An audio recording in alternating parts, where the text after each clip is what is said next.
All right. I'm going to call this meeting to order of the Atascadero City Council. And before we proceed, I would like to acknowledge that there is a council member present on Zoom who may wish to attend the meeting via teleconference. I understand that Councilmember Newsom has requested to appear remotely. Councilmember Newsom, can you please let us know generally the basis for your request? I'm requesting appearance at this meeting remotely due to emergency circumstances under the provision of AB 2449. Thank you, Councilmember Newsom. I must now ask, are there any adults present in the room with you? No. Thank you, Councilmember Newsom. I would like to ask my council to grant Councilmember Newsom's request. Do we generally have agreement on that? All right. Thank you very much. I want to remind Councilmember Newsom that pursuant to AB 2449, she is required to remain on video for the full duration of the meeting, and that if her Zoom functionality fails, then if our Zoom functionality fails, we would suspend the meeting and streaming until the streaming problems are resolved. But if her functionality goes away, I understand from our city attorney that does not then stop our meeting, correct? That's correct. Okay, thank you very much. So the City Council will now go into a closed session to discuss items that are listed on the closed session, a portion of our agenda. I would like to ask our city attorney if there are any members of the public, if you could explain to the public what is on our agenda this evening. Thank you, Madam Mayor. The City Council meeting closed session pursuant to Government Code Section 54957.6, conference with labor negotiator. Agency's designated representative is James R. Lewis. The city manager and the employee organizations being discussed are Service Employees International Union Local 620, the mid-management professional employees, non-represented professional and management workers, and confidential employees. Thank you, Mr. Fleischman. I will now ask if there are any members of the public wishing to speak. I do see somebody in Zoom. If there's someone in Zoom that wanted to speak on this item, you could raise your hand. I'm not seeing any, so I will go ahead and close public comment, and we will now recess to our closed session.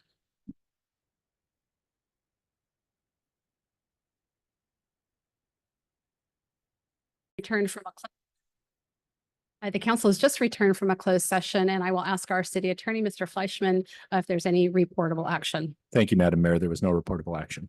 Thank you.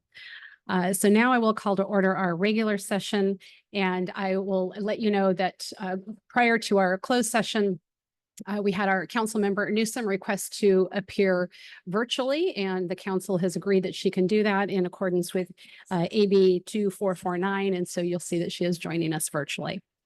Councilmember Newsom, I do have you listed as doing the Pledge of Allegiance, but that would be a little awkward with where you are. So I'm going to ask Councilmember Bourbeau to fill in for you.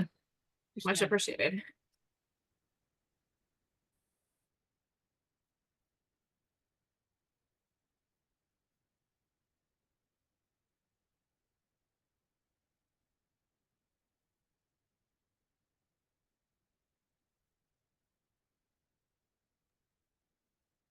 Thank you. Roll call, please. Councilmember Bourbeau. Here. Councilmember Darris. Here. Councilmember Newsom. Here. Mayor Pro Tem Funk. Here. Mayor Moreno. Here. All present. Thank you. Those of you attending in person, welcome. If you're on Zoom, YouTube, you're listening on 1230, any of those options, we're so glad that you're here with us tonight. If you would like to speak by phone during the time set aside for community forum or for public comment on any one of our agenda items, you can do so by calling the following number: 669-900-6833. Once again, that number is 669-900-6833. And when you call in, you'll be asked for a meeting ID, and that meeting ID is 889-2347-9018.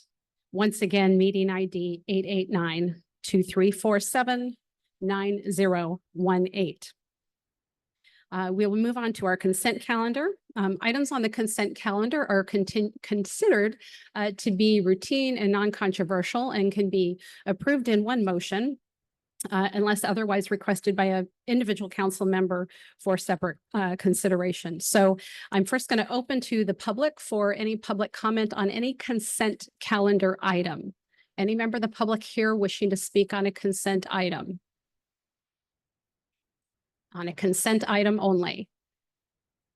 Am I seeing someone come forward?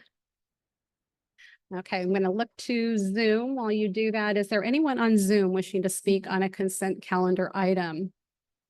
You could raise your hand using that raise hand icon. I'm not seeing any. I will come back. Anybody in here? I see somebody looking at the agenda. I want to make sure you're good. Okay, wonderful. So I'll close public comment and see if there are any members of the council that are wishing to ask questions or pull an item for consideration. No, I will ask then for a motion. I'll move approval of the consent calendar. I'll second. We have a motion by Councilmember Borbo, a second by Mayor Pro Tem Funk. Roll call, please. Councilmember Borbo, Yes. Councilmember Daris, Yes. Councilmember Newsom, Yes. Mayor Pro Tem Funk, Yes. and Mayor Moreno. Yes, Motion passes unanimously. thank you. We'll move on to updates from our city manager, Mr. Lewis. Yes, thank you, Madam Mayor and members of council. I do have several updates. First of all, I want to congratulate our class of 2024 from Atascadero High School. Just an incredible group of students, young men and women going off to great places, military, universities, trade schools.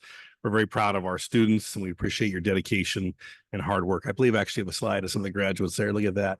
And then we have 2028. So the junior high students are moving to high school. They had a great promotion ceremony driving along the mall and coming around the school. And so we're very proud of them. And we look forward to sharing in their excitement as they journey to bright futures.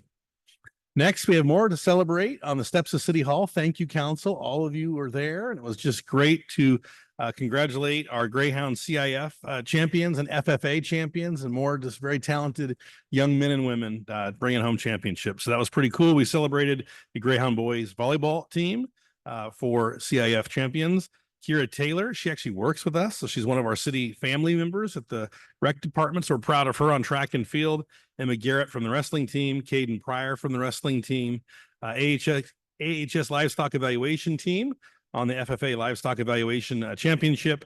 And Michaela Spiller was the champion in the FFA Creed speaking. So they will go to the national competitions coming up soon. So we're very, very proud of them.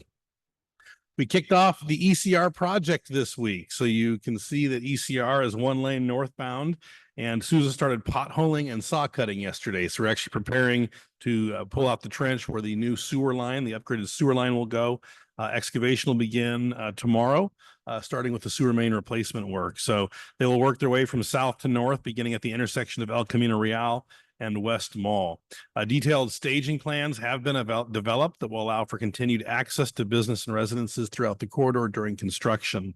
Throughout construction, the city will use both in-person and virtual channels to proactively communicate about traffic impacts to residents, businesses, schools within the downtown core, and a construction manager will be on site daily to answer questions from the community. So we're really trying to be very available.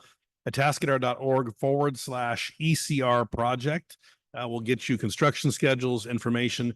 We are having 2 meetings in the business community tomorrow at 7:30 and at 5 at the Carlton Hotel to really talk through the process, timelines, and ways we're going to engage and work with the business community to make sure we're still promoting business, supporting business, and making sure all businesses have access. And we also want a 2-way dialogue that if someone sees a better way that we might be able to do something that's less impactful, we want to be open to hearing that. So the project is underway. Congratulations. I know it's been a long time coming. We've been talking about it since 2017. We've been saying, but I remember sitting with Warren Frey Strong at Downtown Vision that had a median down El Camino and extra parking. So it's good to see that. Another slide, just a lot of good news. This is our new zoo director, Dr. Cynthia Stringfield. She's a doctor of veterinary medicine, and she is coming from Zoo Tampa. We're thrilled. She has a huge background in conservation, education, animal care.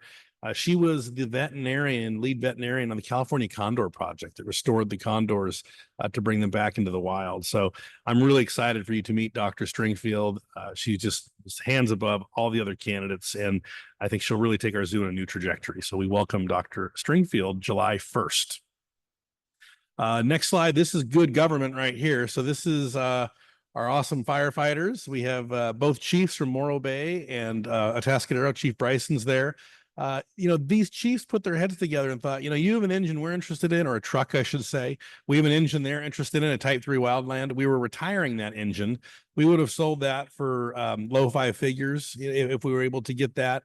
And our rescue truck, the disaster response trailers, is very old and very in need of replacement. The rescue vehicle you see here, Morro Bay, used lightly. It wasn't quite used as much as they thought they would use it. But they need that Type 3 engine. So the chiefs thought, well, why don't we trade? And so that rescue truck would have cost us $600,000, and it's in great shape. And a Type 3 would have been, I think, $750,000, Chief Bryson, something like that, for Morro Bay. And so here both our departments have a lot of pride in our equipment. We've taken great care of them. And so they'll stay in service in the county, which is a huge win-win. So I congratulate Chief Bryson and his team for working that out. And I thank the city of Morro Bay for a cooperative partnership there. The trade will be great. And we have all the gear and equipment, and we'll fill it up, and you'll see that rolling around, not with Morro Bay decals, though. We need to change that around. So stay tuned. This is hot off the press news. I'm really excited to share with the council. We received our new PCI score. It is 56. That's awesome. And so isn't that great? That went up 6 points. That is significant. That's a more than 10% increase. And this just goes to show the success of Measure F14. And so, you can see that when we looked at doing this, we weren't sure that we'd be able to, the PCI was 47 in 2014, by the way, 47, which is a score of your street condition. And we were able to get up to 50. And just the work, the council's been so responsible in spending these sales tax dollars on neighborhood road repair. And that's what we committed to do. And that is what we're doing. And so, yes, score 56. We just got this today. I was excited to share that with you. That's significant improvement. And the voters will have a chance to consider F14 again, if you to put that on the ballot tonight. And this is how that money has been used, and it's being used well. Okay, next on entertainment and recreation. So we have Saturdays in the Park coming. Rock Odyssey is the next concert, June 15th at 6:30. Classic rock of the 70s, 80s, and 90s. It's free. We'll have some food trucks on site if you want to attend. Great. Well, the weather is going to be beautiful this weekend, so you definitely want to come to the concert. And finally, the Atascadero Lake Side Wine Fest is upon us. And so here you go, June 22nd at 4 p.m. The 27th annual. We have 50 wineries, breweries, cideries, a lot of food purveyors, and this will be great. The Charles Paddock Zoo will be a big part of this weekend, the Roar and Pour experience. That has to be something Director Banish came up with. The Roar and Pour experience allows you to get close and personal with the zoo ambassador animals and learn how the zoo plays a role in conservation efforts throughout the world. So proceeds from the festival, a good portion of them will go back to the zoo, and our new director has some great ideas on investing that. So there will be photo opportunities throughout the event, as well as music from the Joey Bonner Band and the Dulcie Taylor Band. Tickets are on sale now. The winemaker dinner is sold out. So if you didn't get in, sorry, but we are looking forward to raising a lot of money for Echo. What an amazing charity in town to raise money for, just do amazing work there. So for all other information, you can go to visit atascadero.com and for tourism events, and atascadero.org for city events. Thank you, Mayor and Council. Such good news, that 56 PCI, like we all, can you see us all just beaming, like very exciting. Ask any questions of our city manager report? I am not seeing any questions. All right. We will move on to community forum. This is the portion of our meeting that is reserved for persons wishing to speak to the council on something that is not on our agenda this evening, but over which council has jurisdiction.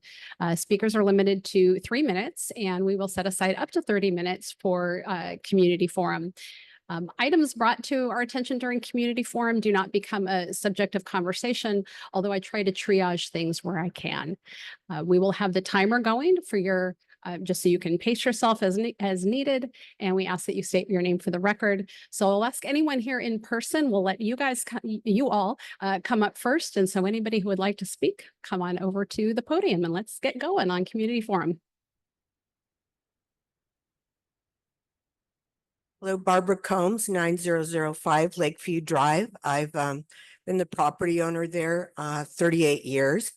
Recently, I got released from State Farm Insurance. I'm sure many of you are aware of this situation. But what shocked me is the last 2 months I've devoted trying to get new homeowners insurance. And my property on the corner of Lakeview and Portola is listed as 7 out of 10 fire hazard.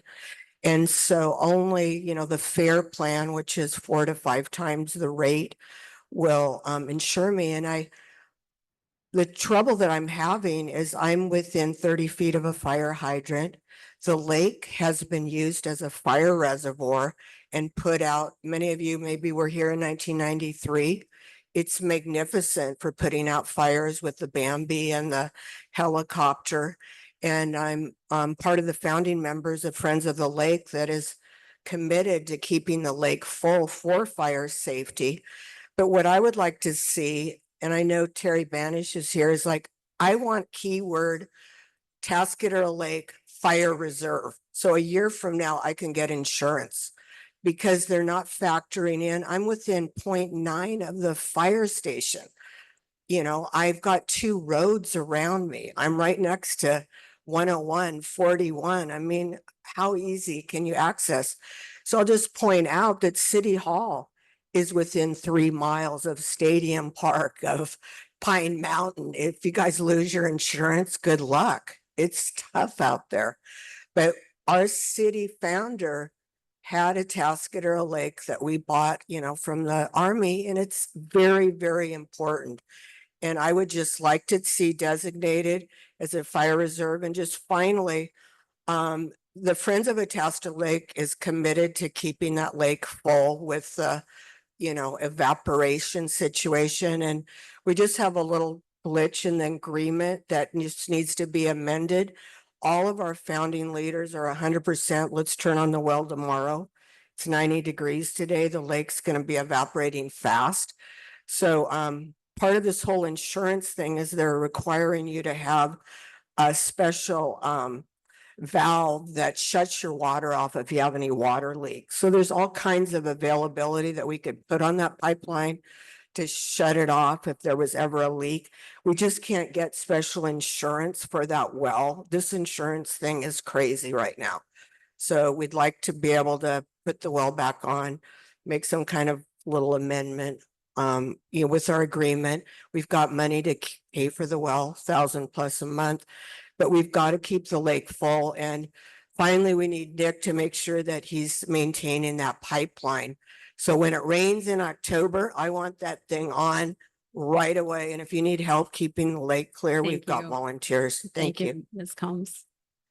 Welcome, next speaker.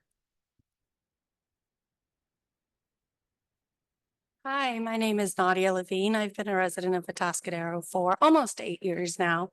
I wanted to personally invite each and every one of you, honorable council members and city officials and staff of the city, to our first ever Atascadero Pride Festival happening on Sunday at the Atascadero Zoo Garden Event Center in Lake Park.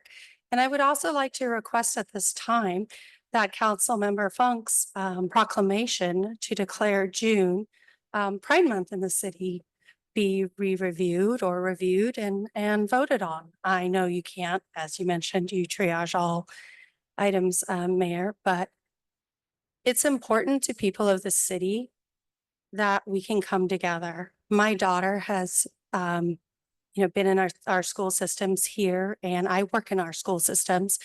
And the amount of hatred that the LGBTQ plus community faces on a daily basis is very, very concerning. This Pride Festival is to spread love and inclusivity, and it's a family-friendly event from 10 to 5. We're going to have a great time. I would really appreciate your support. You might have noticed our banner up in Sunken Gardens. We've been working with Terry and her team to make sure that this is going to be a successful event. So I wanted to invite everybody personally to come and join us from 10 a.m. to 10 p.m. on Sunday. And also please request that you guys revisit again that proclamation. Cities like Arroyo Grande, Grover Beach, Morro Bay, the county of San Luis have all made proclamations or are making proclamations this month. And I would like to invite you to do the same. So thank you. Thank you, Ms. Levine. Next speaker.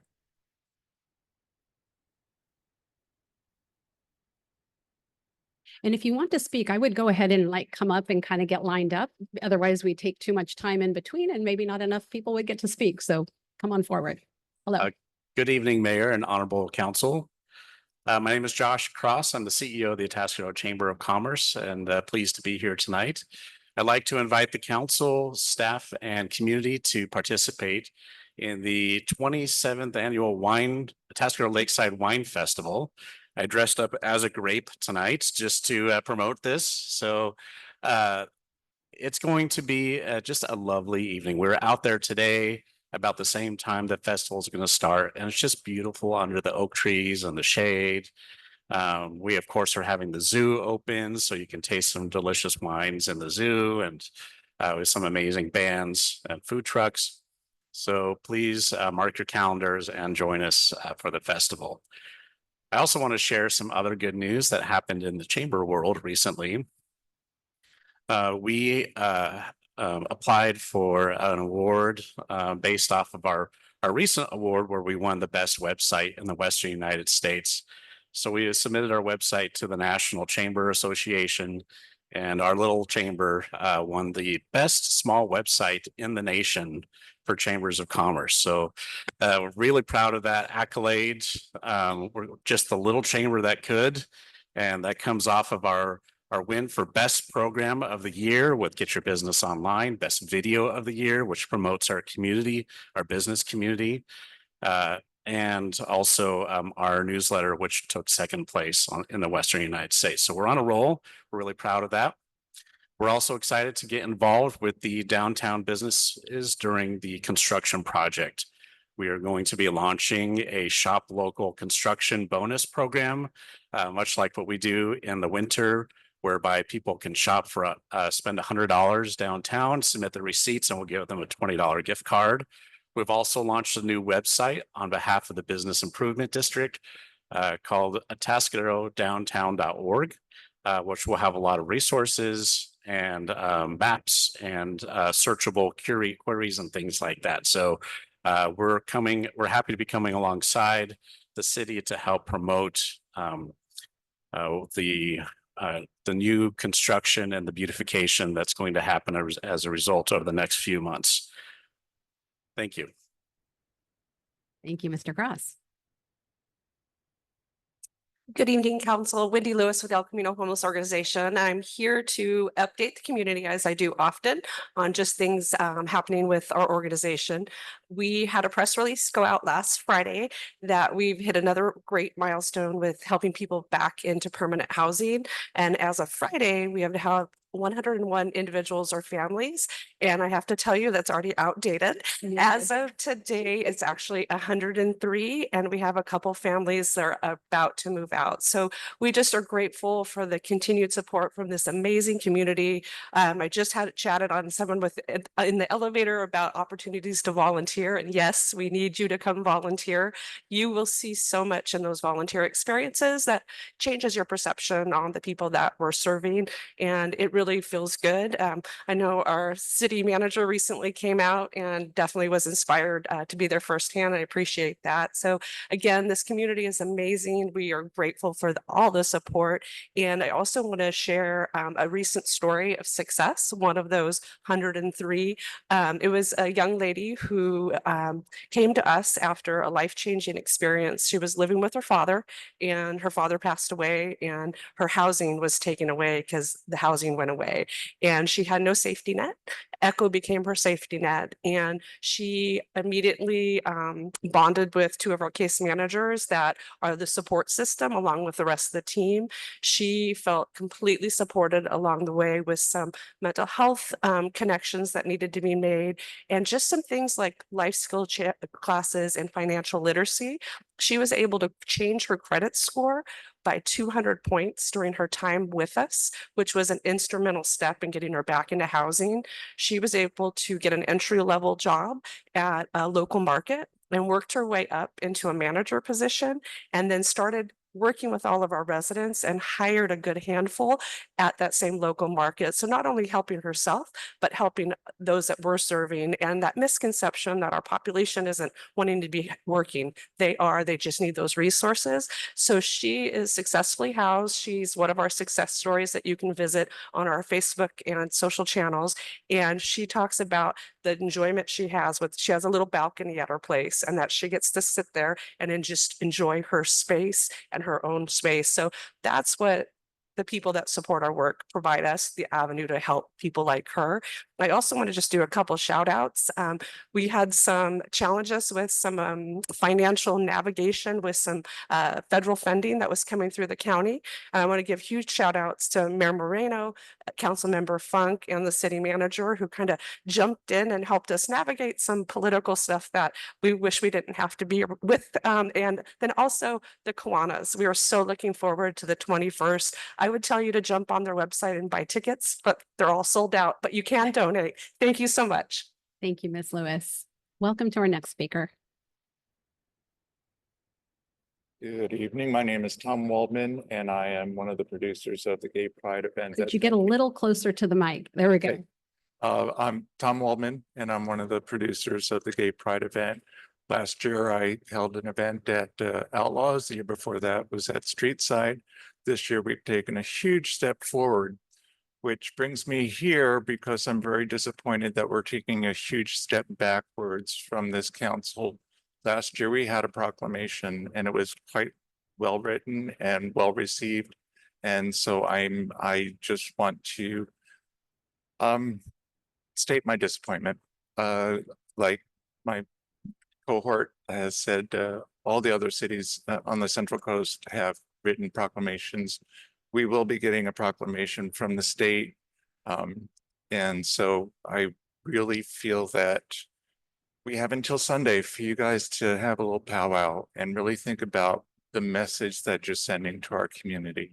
There's a huge LGBTQ community here in Atascadero, and it's important to know that we are supported by the city. I've had wonderful conversations with most of the staff members here.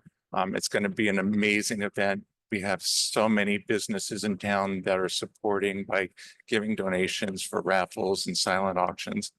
Harvey Firestein has sent me a beautiful handmade quilt that we are going to be auctioning off for the Trevor Project, not auctioning. It will be a, what do we call it? Opportunity drawing for the Trevor Project. And if you don't know who the Trevor Project is, it is a nationwide organization that works with homeless and at-risk gay and lesbian youth. And so this is near and dear to my heart. Also, it's my David's birthday, who some of you know, we were together for 40 years and he passed away 3 years ago. And this is why I do this on his birthday each year, is to just remember him and the love that we shared. And we want to spread that love throughout the community. So thank you for your time. And I ask that you do take another look at showing up on Sunday with a piece of paper in hand. Thank you. Thank you, Mr. Waldman. Next speaker, welcome. Thank you, Madam Mayor and council staff. Jeff Hoslin, business owner, resident here of our wonderful city. Couple comments. As we know, part of Del Rio is shut down for about a month. It's probably good news because we're widening the road a little bit, making it safer. I will tell you that the way it's been done so far has been very positive. You can actually understand what's going on. So kudos to the traffic control and our city for coordinating it the way that we have coordinated that.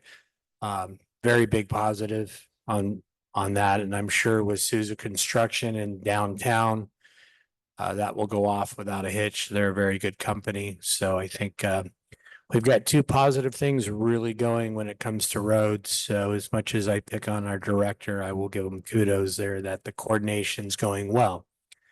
Also to call out our city manager. When you refer to the winemakers dinner, mayor's dinner, you do need to say Kiwanis. You are a Kiwanian, and I'm sure we can find you on Thursday. Thank you. Thank you. Am I allowed to make, it's a different topic? No, it's still the only- big community forum. So if we have time left at the end and there are no new speakers, then we Okay. can. Yeah. All right, it's So- about the musical holiday walk. I want singers Okay. this year.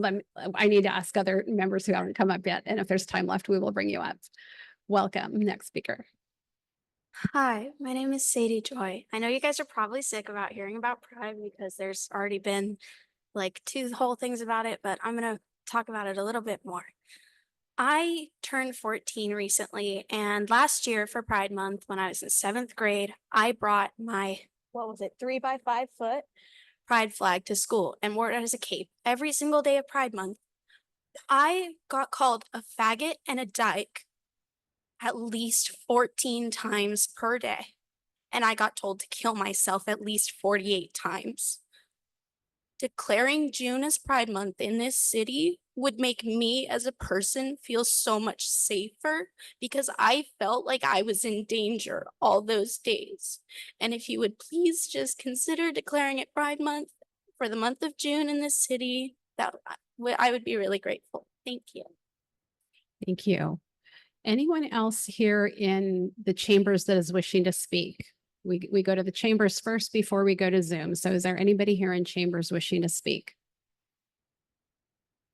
All right, I'm not seeing any, or I'm kind of seeing hesitation over there. Yay, nay. No, all right. So let me go to Zoom.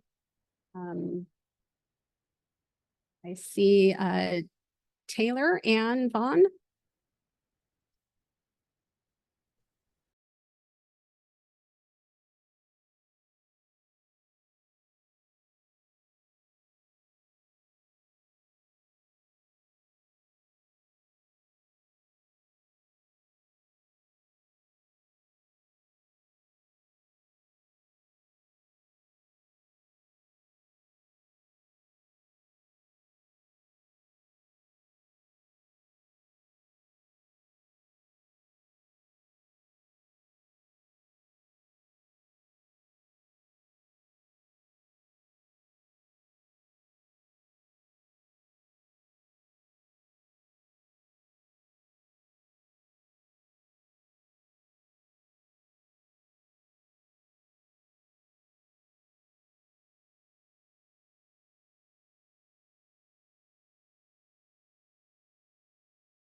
All right, we have a few more hands that are raised here. I see a Samuel Weissman.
If we could please bring Michael Massey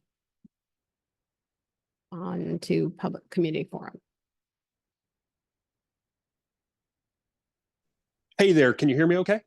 Yes, we can, Mr. Massey.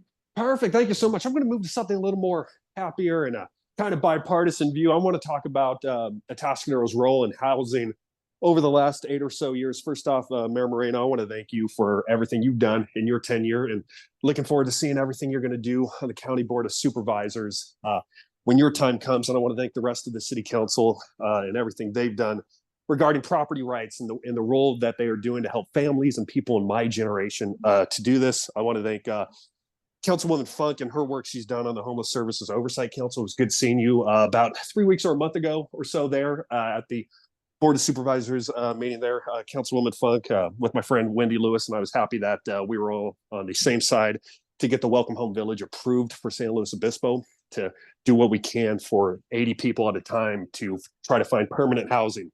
I am here today on behalf of Generation Build. We are a pro-housing, pro-development organization here in San Luis Obispo County. We're over 200 members. And all we want to do is advocate that we need more housing. We believe the supply and demand issue is real. And the fact that demand is just simply people living, we need to address supply. And we need to do everything we can to address that, to allow this place to be more affordable and easier for families and the next generation to live here.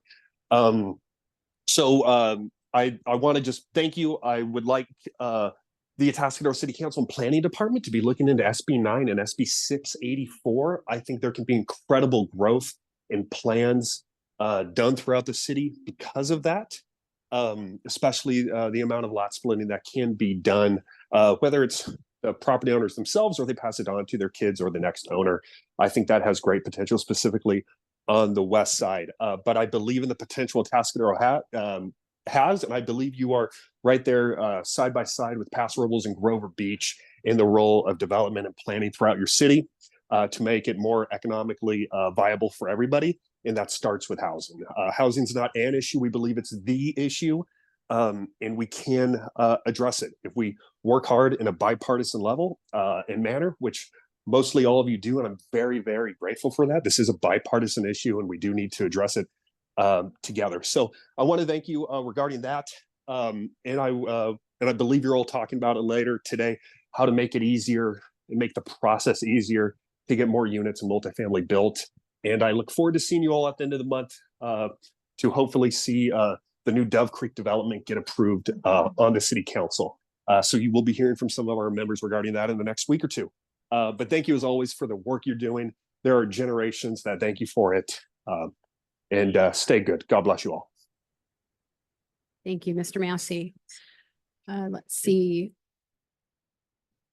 I see one more hand raised, Will Amshed. I might be pronouncing that name incorrectly, so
right, we have 1 minute left on community forum, and Ms. Combs, if you would like to come up for 1 minute. Oh, someone who hasn't spoken, if you would like to, we've got 1 minute left. Or actually that minute's up, but since I promised it, we'll give you 60 We'll seconds. just end on a lighter note. So December 7th is the 24th annual musical holiday walk. And I've forever believed that there's singing members either in the fire, in the police. I've seen other cities. I was head of a design committee that formed Main Street, and I've seen other cities that had singing city council. Singing, I really want the city singing at the musical holiday walk this year. You've got 6 months to practice. I think Terry sings, I'm not sure. She can lead you guys, she's great. So anyway, start practicing, wear your uniform, look cute. Thank you, Ms. Holmes, and we will go ahead and close community forum. To that, I will say that Mayor Pro Tem Funk, I hear, is quite the wonderful speaker, and so singer, and so she may be willing to do that, but I can't speak on her behalf. Let's see. I don't think you want to hear me sing. There's several of us you don't want to hear sing. It would not be pretty. I would say, just to triage a few things, Ms. Combs, with regards to the fire, I like that idea of, the lake as fire rescue, or fire reserve, but possibly getting together with the chief or the fire department, because we've been able to do a lot of things with residents to help them harden their properties, get information to the insurance companies, and that has actually helped them to keep their insurance. So looking at the chief, and you two can connect. Let's see, Mr. Cross, if he's still here, the Grape, very congratulations. You guys are doing a tremendous job for our chamber. Let's see, and Wendy, I knew you'd have an update from Friday. I had no doubt, so good job on that. With regards to, I first would like to have our city attorney speak to the free speech issue, because we all sat through a handful of speakers that we would prefer to have not sat through, most of us, I would assume. And so I'd like to ask our city attorney to speak to that issue. Thank you, Madam Mayor. With the advent of online meetings, it has enabled anonymous people to comment during public comment period.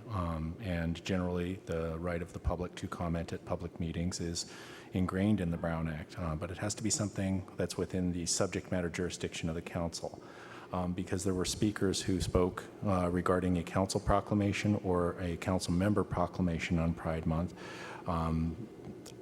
I was listening, and while incredibly uncomfortable to me personally, those comments were arguably within the subject matter jurisdiction to an extent, because they addressed the Pride Month issue that some speakers had addressed before.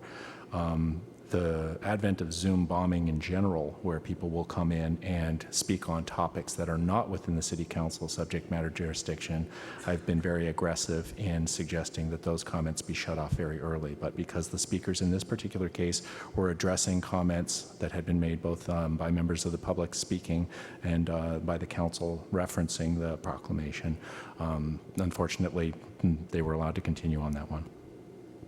Okay, thank you for that. Sure, Councilmember Darrows.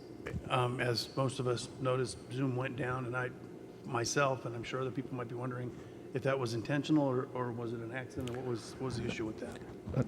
I gave Luke the signal to cut that off because it went into an area that was not directly responsive to the Pride issue that was being discussed, and went over into white supremacy, which is not something that this council has jurisdiction over.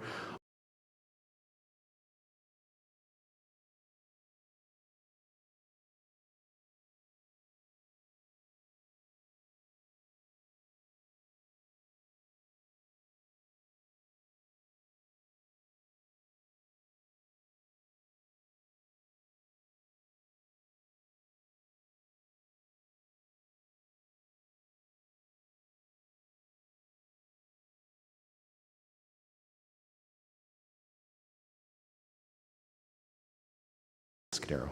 So I made the determination, and I will be responsible for that determination of cutting him off when he got to that point. All right, thank you very much. And I think it was necessary to have that transparency And I think you made the right choice. Thank you. Yeah, thank you very much, Mr. Fleischman. Yes, as uncomfortable as that is for us all to sit through, there are free speech issues and those need to be respected. So I do want to thank everyone for your comments this evening. Everybody is welcome to address the council. With regards to proclamations, different cities, different communities, we focus in different areas. And here in Atascadero, we're really focused on infrastructure projects, our economy, public safety, employee relations, budgeting, things like that. And I think the outcome of those efforts can be seen. So thank you for your comments. We will move on to item B1. Very briefly, please, for public comment. Just to note that that the certificate of recognition recognizing LGBTQ plus Pride Month celebrations in Atascadero, under my authority as Mayor Pro Tem, will be delivered on Sunday. And the members of the council, as I mentioned before, it is here on the dais. If you're physically here, you're welcome to sign. Thank you very much. So we will move on to our first public hearing, which is B1, Objective Design Standards. I will first ask if we have any ex parte communication. So I'll go from my right to my left. No. I have none.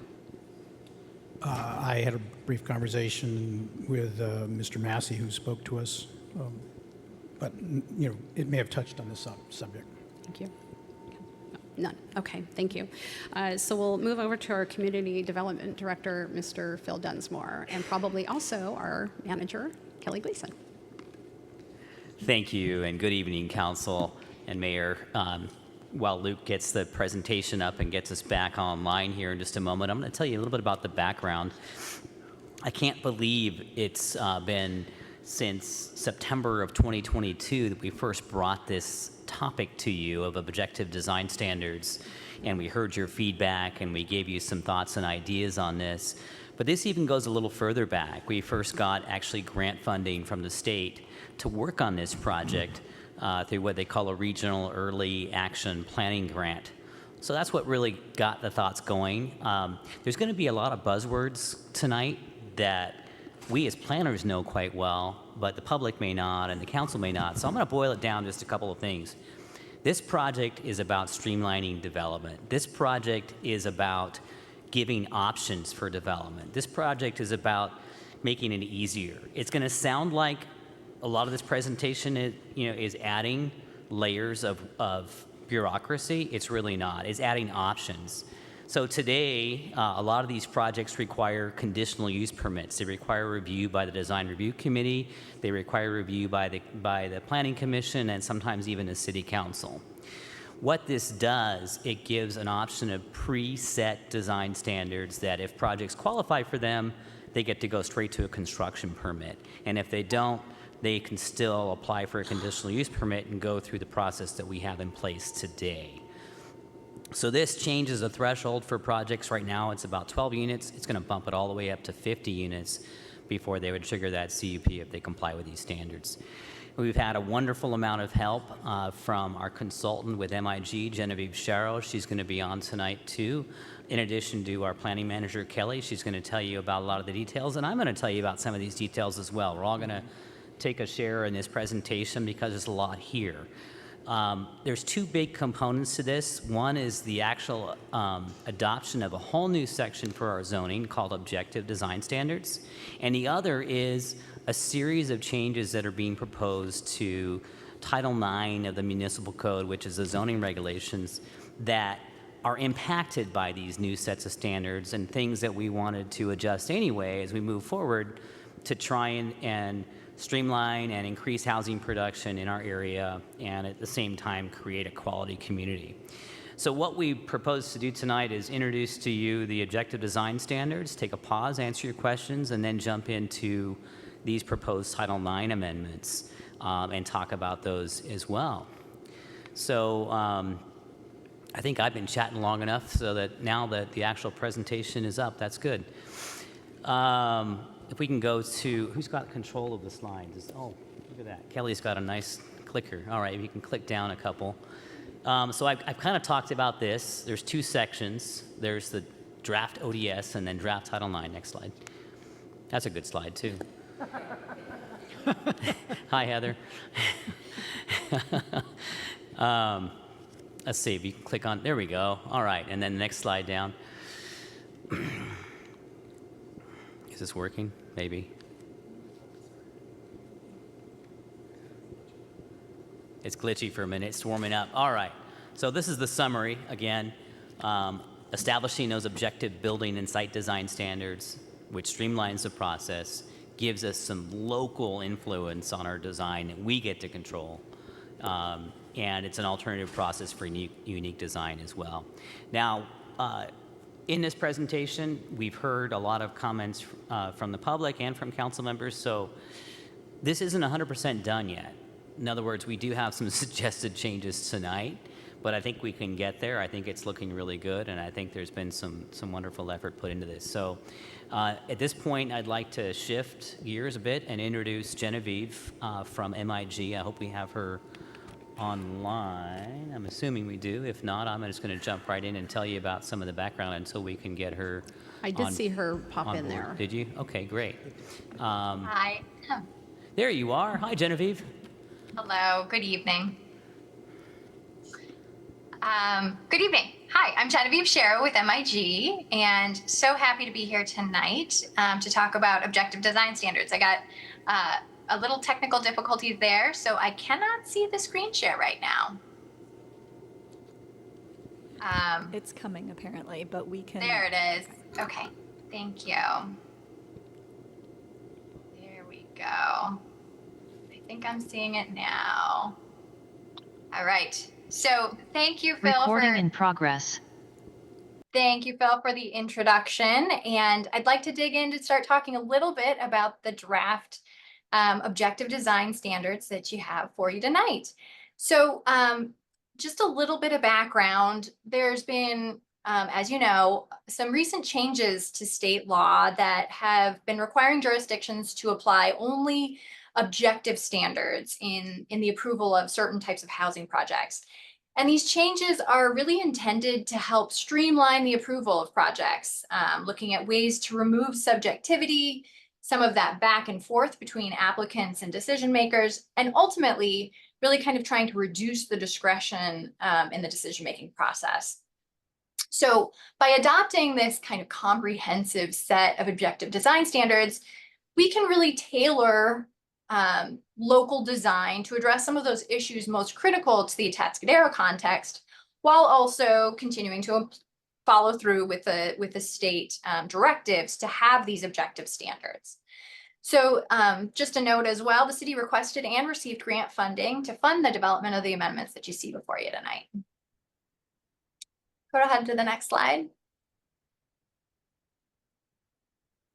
So historically, cities have used both subjective and objective criteria to evaluate projects. So those subjective standards and guidelines often include the word should and other kind of general design ideas that were really intended to guide an applicant towards a preferred outcome, but without necessarily saying specifically what it was required. So historically, a project would go through DRC or have a CUP with conditions that would get the project to the desired design.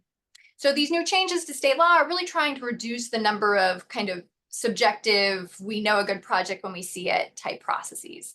So instead, these objective standards are to be relied upon. An objective standard should really be one that you can read without having two different people interpret it differently.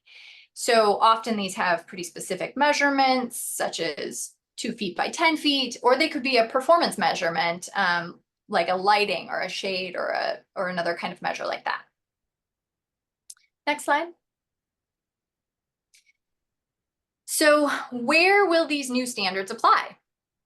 State law says that the objective design standards should apply to all new multi-unit residential projects and any mixed-use project that includes at least 2/3 of the project as residential, if they meet the city's objective design standards.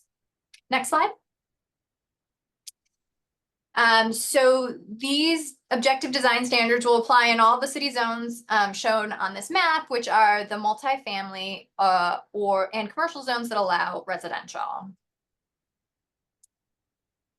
With these new standards in place, development that's fully compliant with the objective design standards and all other requirements of the zoning and larger municipal code can go through a more streamlined review process, limited generally to a construction permit review, which is CEQA exempt. And if it's compliant with all of the things that are required, it could be approved ministerially. However, the existing process does remain in place for a number of cases, including most importantly, well, not most importantly, but importantly, any project that doesn't comply with the objective standards. So that is potentially a project that doesn't want to comply or that just cannot comply because of existing topography or other reasons. Also, projects with 50 or more units would go through a current process, and any mixed-use projects that are outside of the downtown zones. So those projects would continue to go through the CUP process, going before Planning Commission for review and approval. So a little bit of background to get to where we are today in the project, presenting you with a comprehensive draft of objective design standards. This couldn't have been done, or at least couldn't have been done well, without extensive input and engagement. So we began this work back in June of 2022 with stakeholder interviews, including interviews with all the members of the city council, the fire chief, and some local architects. From those sessions, some key issues that we wanted to make sure were addressed during this process were identified. We took some of that context and had 2 working sessions with the city council in the summer of 2022, where we really worked with the council to define the project, understand from the council what your goals were, and really kind of hone the general design goals that are priorities for Atascadero. In particular, we heard a desire to streamline development while retaining the city's existing tradition and eclectic nature, with a special focus on outdoor gathering spaces, pedestrian vitality, and being really careful in our transitions to single-family neighborhoods.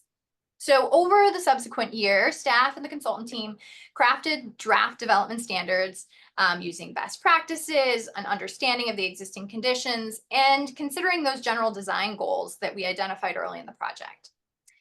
The consultant team also included an architect from a local architecture firm, Poltz & Associates, who worked with the team throughout the project to test our ideas for practicality and the functionality of the code. So that was a really, really helpful piece to ground truth each and every standard to make sure it was going to work.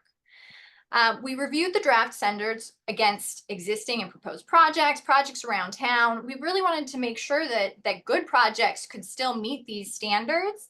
And if there was projects that needed a little bit of extra design consideration that weren't getting that, there were things within these draft standards that could help those projects get to where the city would want them to be. So we iterated on a lot of those standards for the last year and brought back draft standards to the DRC and Planning Commission in fall of 2023. With that feedback in early 2024, we continued to refine these standards with our consultant team through further discussions with local design professionals, developers, and property owners. And through all of that, the outreach discussions, we heard a common theme, which we infused into the draft standards, and that is to find a balance between ensuring that design reflects the high quality architecture that Atascadero wants, while providing flexibility for architects, developers, and property owners to complete the projects that they envision. So it's not an easy challenge, but we're hoping that we got you there. So with that background as a foundation, I'm going to dig in a little bit to the draft objective design standards.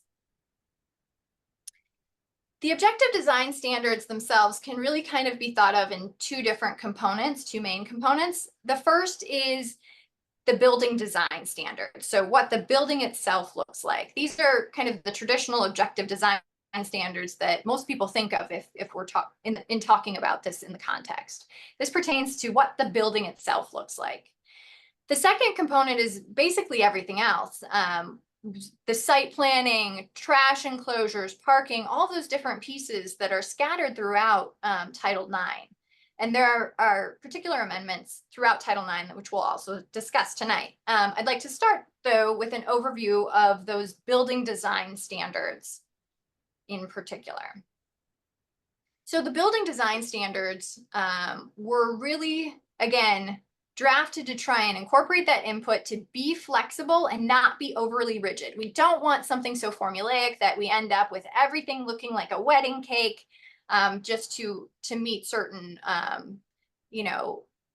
thought of ideas, but then everything ends up looking the same and not very attractive. So we really wanted to have some options. The draft includes menus of options for different topic areas. So an applicant can choose how certain outcomes are achieved.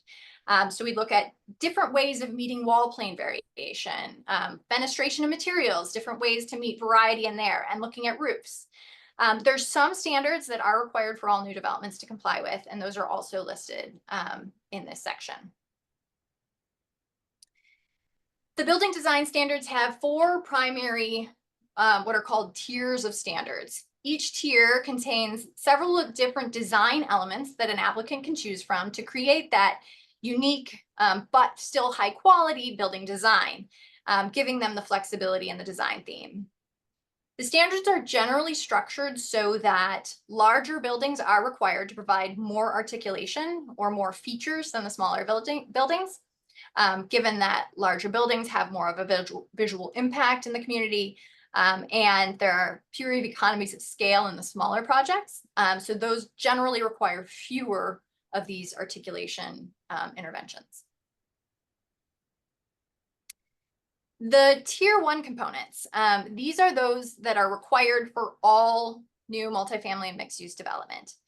This tier includes a minimum ground floor height for mixed use buildings so that non-residential ground floor space can be a viable commercial space. This also includes a minimum transparency requirement for windows and doors, which varies based on whether or not it's a non-residential use, if it's located on the ground floor or upper floors and on primary streets and secondary streets. But it sets a standard for that transparency. So those windows and doors that provide visual intrigue and also sight and access into the building, as well as a limitation on blank walls. The tier 2 design standards pertain to wall plane variation. This tier is very important. They're all very important, but this one especially because studies have shown that when people are asked to weigh in on whether or not they like a particular building, a common feature of what people tend to think of as good design is if there's enough shade and shadow within the building and the surrounding context. That's what our eye finds appealing. And that variation in the wall plane helps contribute to that. So there's many different ways in which wall plane variation can occur, and we didn't want to limit design options. So this tier in particular, there are for longer and larger buildings, more articulation is required, but applicants can choose from a variety of different options: balconies, plazas, upper story step backs, any other type of massing break to achieve this goal. Small buildings and the duplex and cottage cluster type buildings are exempt from this requirement too. The tier 3 design strategies, these focus on fenestration and materials. Some people think of this as kind of the gingerbread, so the extra materials and the finishes on a building. But these are also a critical piece in creating that interest in building design and really having a high quality look in architecture. Again, fewer components are required for duplexes and the cottage clusters, but projects can really use a lot of different ideas, choose from a wide variety of options to enhance their facades. They can provide more windows, they can provide window trim or sills or lintels. Other types of post and beam architecture can comply, or if a secondary cladding material is provided. So lots of different ways to achieve this additional variety in the facade. Tier 4 focuses on the roof design and really encouraging roof features that provide additional shade and shadow, again, eaves and rakes, cornices, or incorporating different types of roof styles. But this tier is really focused on the roofs, but again, providing different options for compliance. One key issue that we heard early on in the process was to address in the implementation of objective design standards how a new multifamily or mixed-use project would interface with an adjacent single-family zone. So the standards were crafted to try and minimize that visual impact for adjacent single-family while still retaining some viability for development on that multifamily or mixed-use property. So there was a balance to be sought there.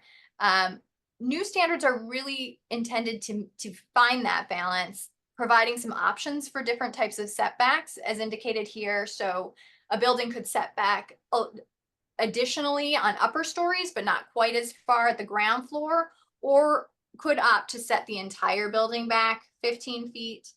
There's also standards that are included about orientation of buildings away from single family properties, and a required solid wall and mature landscape buffer required as well. And then finally, for the building standards, a new cottage cluster section is included. And these are intended to foster an affordable by design style of smaller houses and duplexes.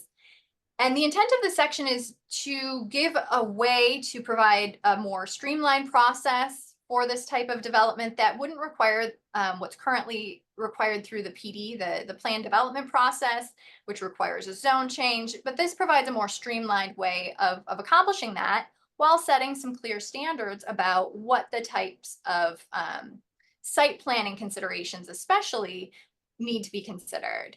So in particular, this section focuses on having a common courtyard around which the cottage cluster is concentrated, having really high quality outdoor open space with a minimization of private yards and private garages. Now I'll turn it back to city staff to discuss some of the other amendments in Title IX. And it's at this point where we'd like to pause and see if there's council questions before we go into those other sections of Title IX, now that we've completed the kind of quick overview of the objective design standards section. Okay, so are there any questions on what Genevieve touched on? Councilmember Morbo. Well, I think my questions will pertain more to this second part, so just wait to hear it. Perfect. Mayor Pro Tem? I think some of these, I didn't divide my questions up either into into those two categories. So if I hit on something that is actually pertinent to the next section, just please just feel free to let me know on that. A couple of questions that seem to be about this section. In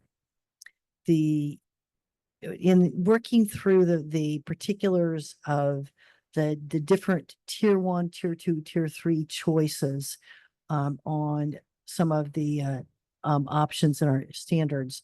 One question was, and we see this on pages 99 to 100 in our report, that some of the options that are available to meet those standards are vertical elements.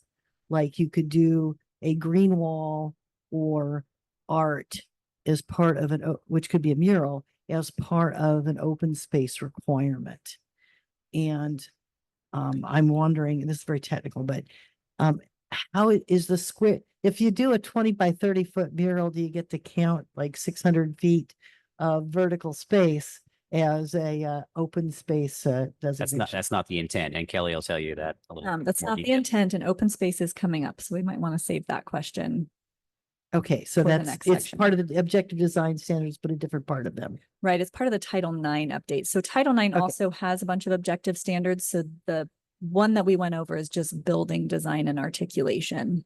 All of the site development and open space standards are in the next portion. Okay, I am going to guess that the rest of my questions really pertain to the next section. And I'll ask your indulgence if I have to come back and to this section with a question. We've got your question. Well, so we can try and cover that through the presentation, perhaps. Okay, great, thanks. Okay, and maybe Ms. Gleason, you and I had talked previously about the provision of public art, and it actually is slightly Yes, we're different. coming up on that as well. Okay, so even though, okay, Maybe we'll just go through the whole presentation and then have questions. I think that is perfect. Yeah.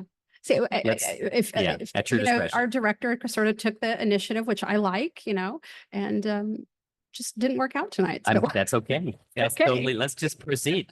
Let's finish it through. Let's That's go fine. on. Let's do it. Okay. I'm going to talk, just so we have a change in voice and keep the interest going. I'm going to talk for a bit and tell you about some things. Hopefully I won't put you to sleep. So I'm going to tell you about some of the Title IX changes. If we can, Kelly's going to control the slides. Great. Sure. Yeah, let me do that. All right. Big button. Okay, good. This is actually one of the more interesting ones, fractional density. What does that mean? It really is, it's a way of incentivizing smaller units, and those smaller units would count as a portion of a unit. So for example, under this scenario, which is being proposed as a code amendment, a unit that's up to 600 square feet would only be actually half a density unit. Something up, above 600 all the way up to 1,000 would be about 2/3 of a unit, 0.66. And then over that would be the full unit. This is what a lot of other communities do to incentivize smaller units, and then someone could actually build more units if they can fit in, of course, all the other site improvements, the parking, and the landscape and all those other things. Oftentimes those become the real controlling factors of how a project can develop. But anyway, this is another really good option, another really good incentive, another really good flexible way to implement zoning. And so we're proposing this not necessarily as part of the ODS, but as part of the changes that kind of accompany ODS. And this is another one too, is maximum average unit size in a multifamily project. And this is in the downtown to encourage smaller units and greater density overall. This is a proposal to look at a project and say your maximum average really should be 1,200 square feet. So someone comes in with, 6 2,500 square foot units. That's not what we're after. But if they come in with 6 units and one of them is 2,500 square feet and the other one is 1,000 and another one is 600 and another one is 1,800, that would probably be in there being that average of 1,200. So that's one of the ways to get a variety of different size of units, and at the same time keeping some level of moderately affordable by design, and so that you can actually maximize that density within a building footprint without having overly large units. So let's talk about some of the open space, because some of these definitions kind of carry out some of those tiers, some of those amenities that are required, such as the courtyards, the amenity spaces, and art installation. And based on what we've heard, I think it was confused. Public art wasn't the intent of this.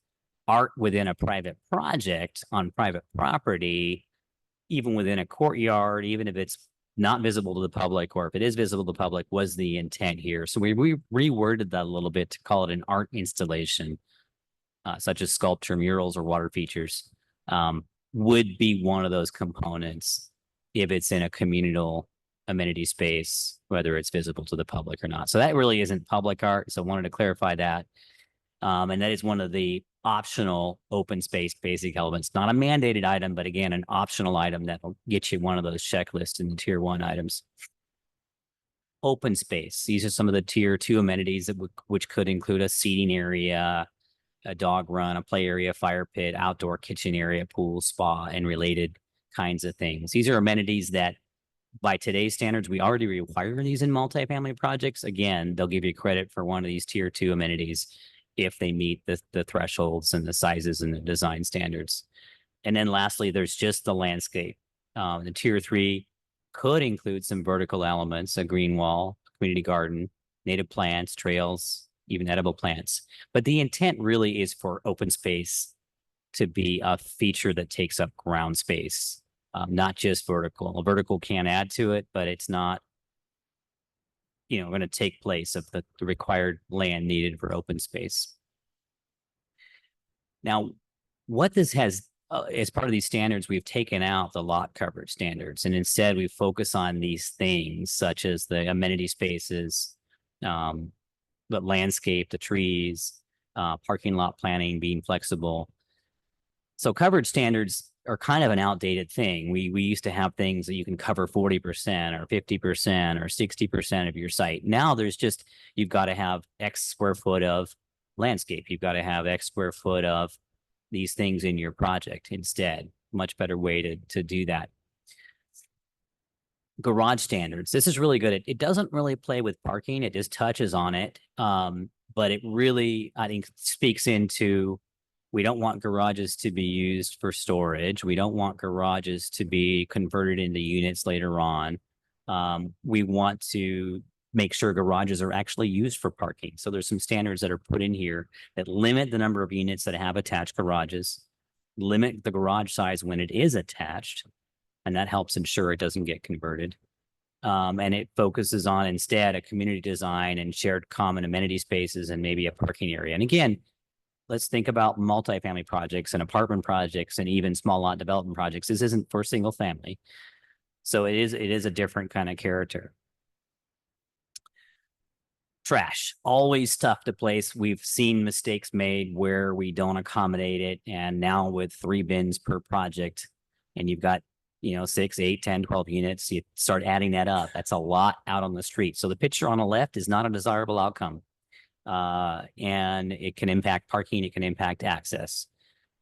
So these requirements do have components to have shared bins, dumpsters on properties, and it does trigger the need to have the truck access into the property, which is oftentimes needed for emergency vehicles anyway. And then some allowances for front setback placement with really good design.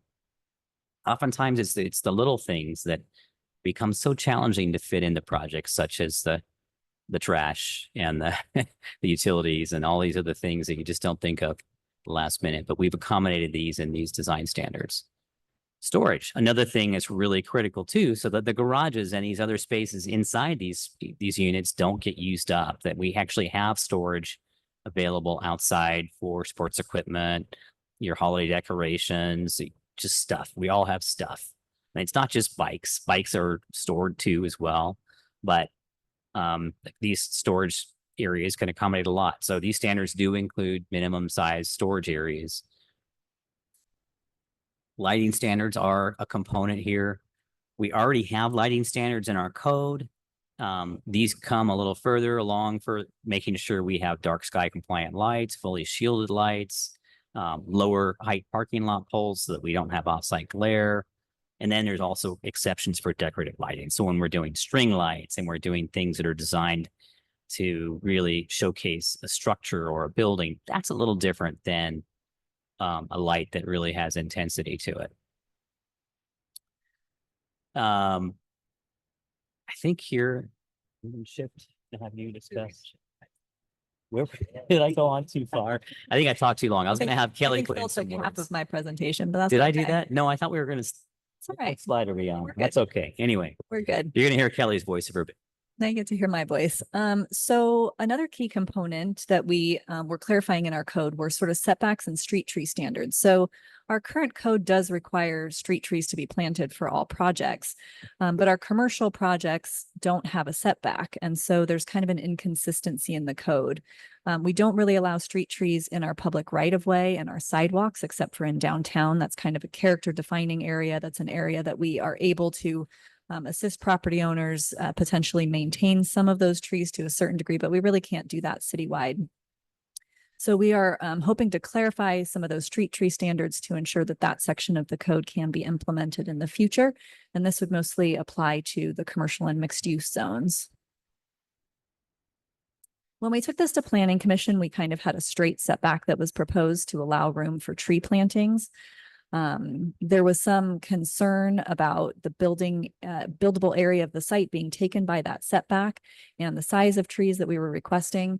And so the Planning Commission recommended a menu of options similar to what we saw in the objective design standards and the open space standards that would allow for some flexibility to respond to some site variations and uniquenesses, and would allow a property owner or a developer to kind of choose what fit best for their site and their building design. So these are just a couple of examples around town to get you oriented towards what a setback might be able to maintain in terms of trees. On the top there, we have what we called the Brickyard, what was called the Brickyard when it was originally improved. I don't know if it still has that title on it, along Morrow Road. That has a 10-foot landscaping setback and a 65-foot spacing of trees that are actually in between the buildings. So there's a little bit bigger area and a notch between the buildings for those larger trees. And that seems to feel pretty decent as a pedestrian walking down the street. To the right, if we're kind of going clockwise, is Moresco Plaza on Morrow Road. That has a 12-foot setback and a 41-foot spacing between trees. It's a little bit interesting. They had a London Planes planted there. If you go on Google Street View, I think you'll see London Planes. They got too big for that 12-foot setback, and so they were replaced with a Chinese pistache recently that are hopefully going to grow into some shade trees there. And then that lower one is the San Luis Obispo County Social Services Building, the newer one on El Camino Real. They kind of had a 4-foot setback from the sidewalk, but they used all of that for accessible ramping. And you can see that they were not able to provide any street trees in that location, which is not as inviting for pedestrians as we would like it to be. So this is the menu of options that staff and our consultant team developed between the Planning Commission hearing and here. It kind of allows an option for planting larger trees at a greater spacing, which would allow more of a building to come forward towards the sidewalk. Medium trees at a slightly lesser spacing, which would allow sort of pockets of building or plaza entry space areas to come forward in between those areas. Or you could just have a very much smaller setback and have smaller accent trees along the frontage. So that would be like a London plane tree or a tree of that size. And so depending on your building design and what kind of sort of bump outs and bump ins in your building you might be looking for from a design perspective, you have a couple different choices on what you want to do for street trees. And any of these options would be acceptable. The options have a minimum space or maximum spacing for trees, and then a minimum distance to a building to ensure the tree's viability. And then you can encroach within those spaces with pavement area if you wanted to do a sidewalk or an entry plaza. There are a couple recommended amendments to this section for consistency. If you look at the previous slides, I did not point out, there's a sort of a darker dashed line on all of those images. So the way that our code is currently written, there's a 15-foot setback for all residential uses, even in a commercial zone. So if you were to have a 2-story mixed use building, you'd have to step back that commercial or that residential portion 15 feet, regardless of what the ground floor of the building could do. With this new standard that we're developing, we don't think that's appropriate. We think that our objective design standards for building fenestration and those kind of things will cover building variety and interest. So we are recommending that we eliminate that 15-foot setback in the commercial zones for residential. And that change is shown on the bottom there. There's also a slight clarification that the 15 feet is the primary street setback. We do have different corner street setbacks, and we wanted to make that clarification. I believe that was in your public comment letter. We also wanted to clarify that the number of trees is determined based on the property frontage, not just a building frontage, and that rounding is per our general code rounding standards so that people aren't confused about if they have to do 4.5 trees versus 4.1 trees, what that might mean. I also wanted to note, and they were included in your agenda package as well, that we have developed checklists for developers and honestly for staff. There are a lot of requirements that we are trying to package up to streamline the process and tell people exactly what they need to do. But when it's all written out in our code text, it can look really overwhelming. So we've developed these checklists for either mixed use projects or for multifamily projects that help people in the very pre-planning stages of their project determine what features they might want to include, and based on their building parameters, how many of them they need to include. This would also be turned in with a building permit application so that staff can just verify what's been done rather than go through the code and try and figure out what they use to implement the standards. And so this kind of summarizes it in a much more succinct way and a much more streamlined way for them to follow, and then references the code sections so they can read deeper into what awning standards might be, or balcony standards might be after they think that they're going to choose balconies for their project. And the full versions of those were included in your agenda packet as well. Also important to note that when we worked with our local architect, we used these checklists with him so that he could kind of verify not only our standards, but also if our checklists worked well. So that was a very important part of our process. And through that, we believe that they'll work well for our development community. So just some concluding thoughts. The implementation of ODS and all of our Title IX modifications that go along with that are intended to streamline the process. They're intended to reduce the number of conditional use permits necessary and give applicants and developers a very clear path to a design that will be approved if they meet those certain standards. They are organized into a menu style list, so there's a lot of flexibility in how people can put those standards together and allow for different architectural themes and designs along the way. So Planning Commission did recommend, and staff is recommending, that the council introduce this ordinance for first reading tonight, with those staff recommended changes and any other changes requested by council. And that does conclude our presentation. We are available for questions, and I know we have some in line already. Thank you very much.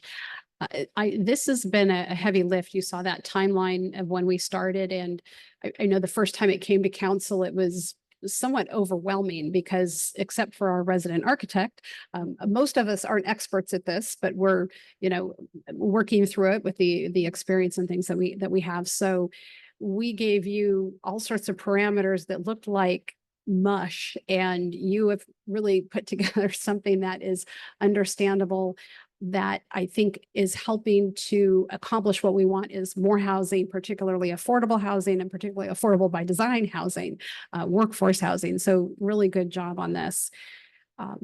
And the checklists, I mean, I had gone through everything ahead of time, as I know we all did, got our questions answered, but when those checklists came up, I thought, oh gosh, this makes it so much clearer and easier to understand. So just to all of you and the whole entire team, Genevieve, all of you, really good job. I want to clarify, I know this has been said, but to anyone looking at this thinking, oh, if I own any property that's multifamily or mixed use, now I have to conform to these standards. You do not. If you want to, and you want to expedite the process and make things easier, you absolutely can, but it is not mandated. You can go through the traditional process. There is no problem with that. So we are not taking away anybody's rights on their existing property. We're simply expanding the menu of what you have available to you. One thing I do want to ask, and Ms. Gleason, you and I talked about this, and perhaps you could share, because one of my concerns initially, and I think for all of us, is, how do you put together some design standards that are going to, that you're not going to end up with something where you go, oh gosh, we didn't think of that, and you have this big, ugly box of something, and how did we do our best to avoid that? Yeah, really, it was all Genevieve. We did our best through this menu of options, and when we started just writing standards, and then we realized they kind of fit into sort of the four main categories: what we want to have required, and then what you do with sort of your building facade, what you do with your little details, and then what you do with your roof line. And so in honing the standards into those categories, I think we feel very optimistic that having to choose certain things from each category means the building whole design will have a lot of visual interest with it. It's never a guarantee. There's always going to be people out there that might be looking for the most minimum things to do. We hope that even the most minimum things to do will create that level of shade and shadow that will provide visual interest, especially layered with some landscaping in the front and around buildings. We took 9 or so local projects that have either come through the door that nobody's seen before, but were very modern and contemporary, and we wanted to make sure it worked for that. down to things that were approved by DRC, projects that maybe we were a little bit on the fence about design wise, and projects that we really love design wise, and we wanted to make sure that they work. So we actually made a lot of changes through that process in making sure that we could sort of elevate the design of some buildings that we weren't very fond of, and make sure the buildings that we liked a lot, that contributed a lot to our community fabric, would be able to be approved and meet the standards. Thank you. Really, again, tremendous job. And as you alluded to, there can always be something out there. And so we could find out in 6 months in a year that, wow, we didn't consider that one thing or those 3 things. So this is something that can be revisited regardless of what we do tonight. Always. Okay. And I think we would probably all agree it would be good to have this, if we, assuming we pass this tonight, move forward with this ordinance, to maybe see this in 6 months and at least get a report on how it's going. Okay. So I'm going to go to our council for questions. I think what I'm going to do, and I didn't prompt anybody or tell anybody ahead of time, but Councilmember Newsome, just to make sure you're staying awake, I'm going to bring you into the conversation because I know when you're the one lone person at Zoom, it's happened to me, it can feel like you're out there all alone. So Councilmember Newsome, what questions might you have? I don't have any questions. I think it was a very thorough report, and the staff report provided to us was very detailed. So I appreciate all the hard work, and yes, I'm still with you. Didn't mean to imply you were sleeping. You look fully awake. And I thought I'd go to our resident architect and let you start us off here. Thanks. I have just a couple questions. I'm going to start with the fractional density. Does that apply to both MF10 and what's the other one, 24? Yes. Okay.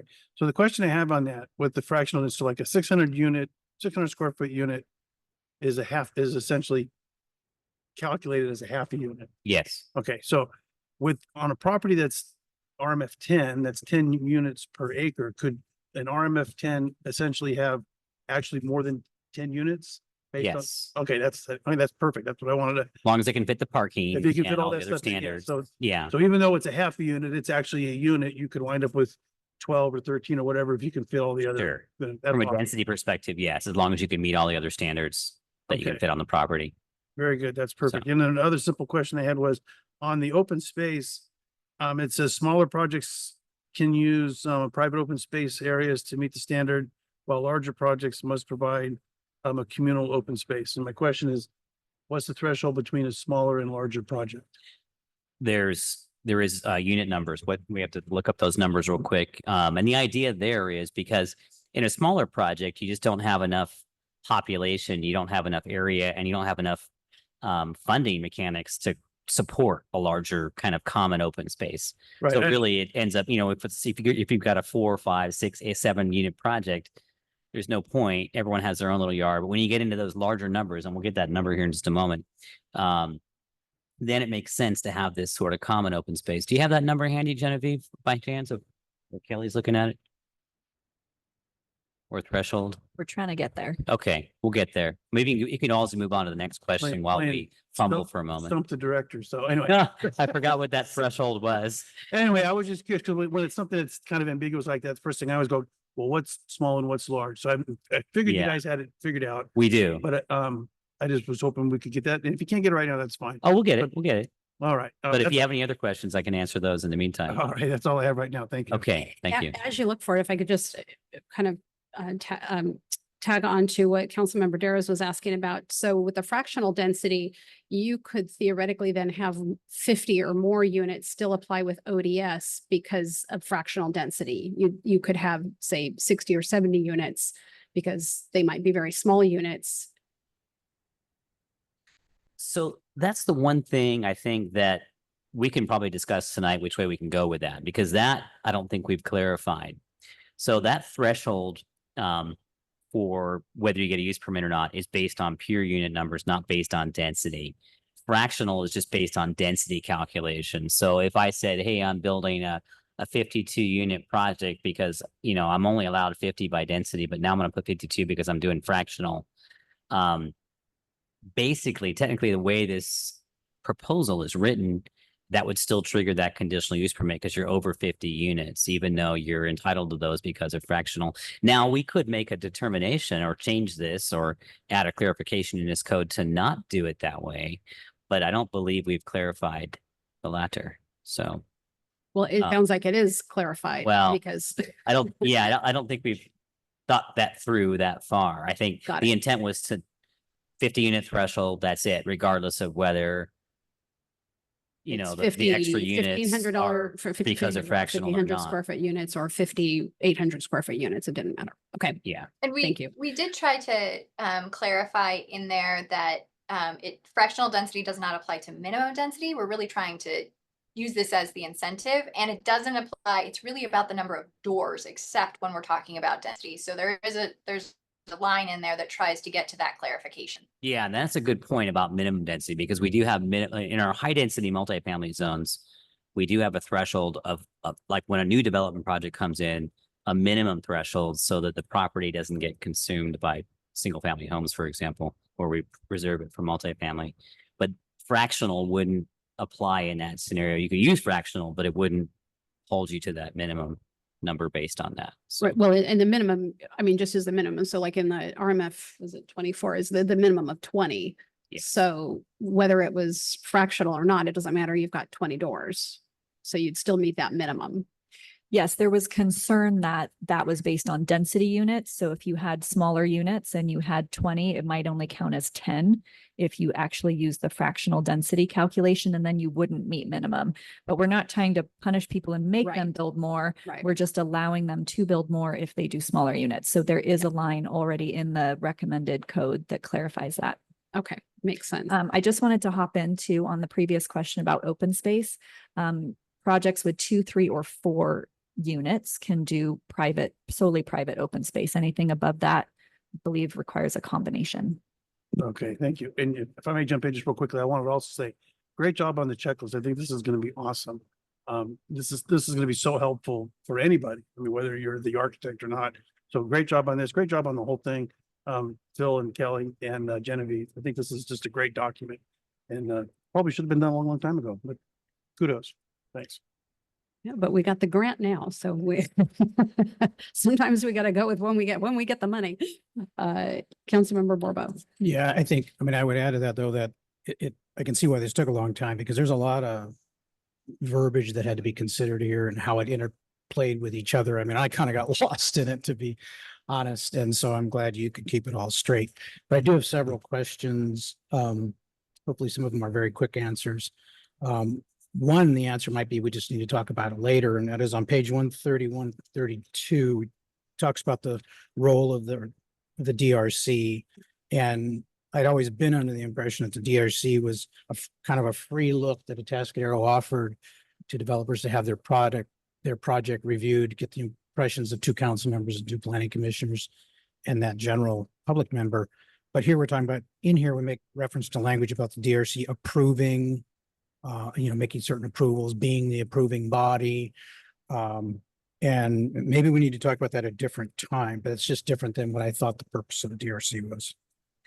and there is, we are talking now about bringing sort of roles and responsibilities and bylaws of DRC to council at a later date as a separate topic of discussion. So I think it does need updating. The intent here wasn't to update that, but just to make sure we're staying. I think most of that code section you're looking at is already in our code. We're doing a couple of edits to it to fit it to ODS. But right. No, I noticed that it was not red line language, but still it did. Yeah, it's me a little off guard of my initial understanding of the role of the DRC.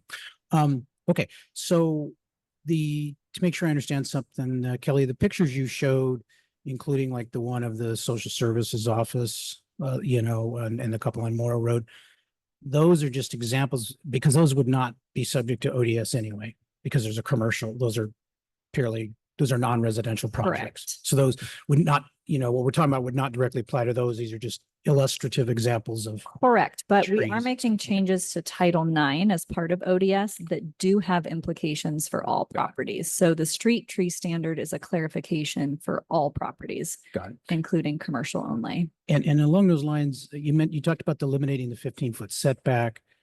And I was a little confused by that because in on page 93, we say all mixed use developments outside downtown, regardless of size, require conditional use permit approval. So a mixed use project outside of downtown, that implies would not be subject to ODS. Through the conditional use permit process, they could ask for constant exceptions to that. I think our clarification is to say, you don't even need to ask for an exception to that. It doesn't need to be a topic of discussion. We don't need to apply the 15-foot setback and have that in our code. Okay, but is it accurate to say though that a mixed use development outside downtown ODS does not apply to that? Based on this sentence on the bottom of it. Yeah, it's a little bit interesting because the intent is for ODS to apply. The intent was to examine the conditional use permit process for mixed use outside of downtown as part of the general plan update. We have had some conversations as part of comments on this that maybe that might want to be examined tonight instead. And allow mixed use developments to move forward without a conditional use permit, even if they're outside of downtown, as long as they comply with standards. But you're saying we would likely address this during the general plan update? We could, or you could, the proposal tonight does not include adjusting that, but the council may adjust that tonight as well. Okay, all right. And then, yeah, you discussed garages because I noted that on one page, we say they have to be less than 14 feet wide, but on 2 pages later, we say they have to be greater than 12 feet wide. So is that really to say they need to be in the range of 13 feet wide? Yeah. Because I understand, I mean, on one hand, you don't want too much space used for garages, but you don't want them so small that people Well, you've can't got to be park. able to, you've got to be able to open your door, right? Yeah. And get out of your car. Or else that's not going to work. And 10-foot doesn't do it, 11-foot. No. So 12-foot barely gets you there. So yeah, it pretty much sets the, And I think those two standards are kind of in different sections. So one of them is sort of the minimum dimensions of a garage, and then you might have a 2 or a 3 or a carport that is even longer.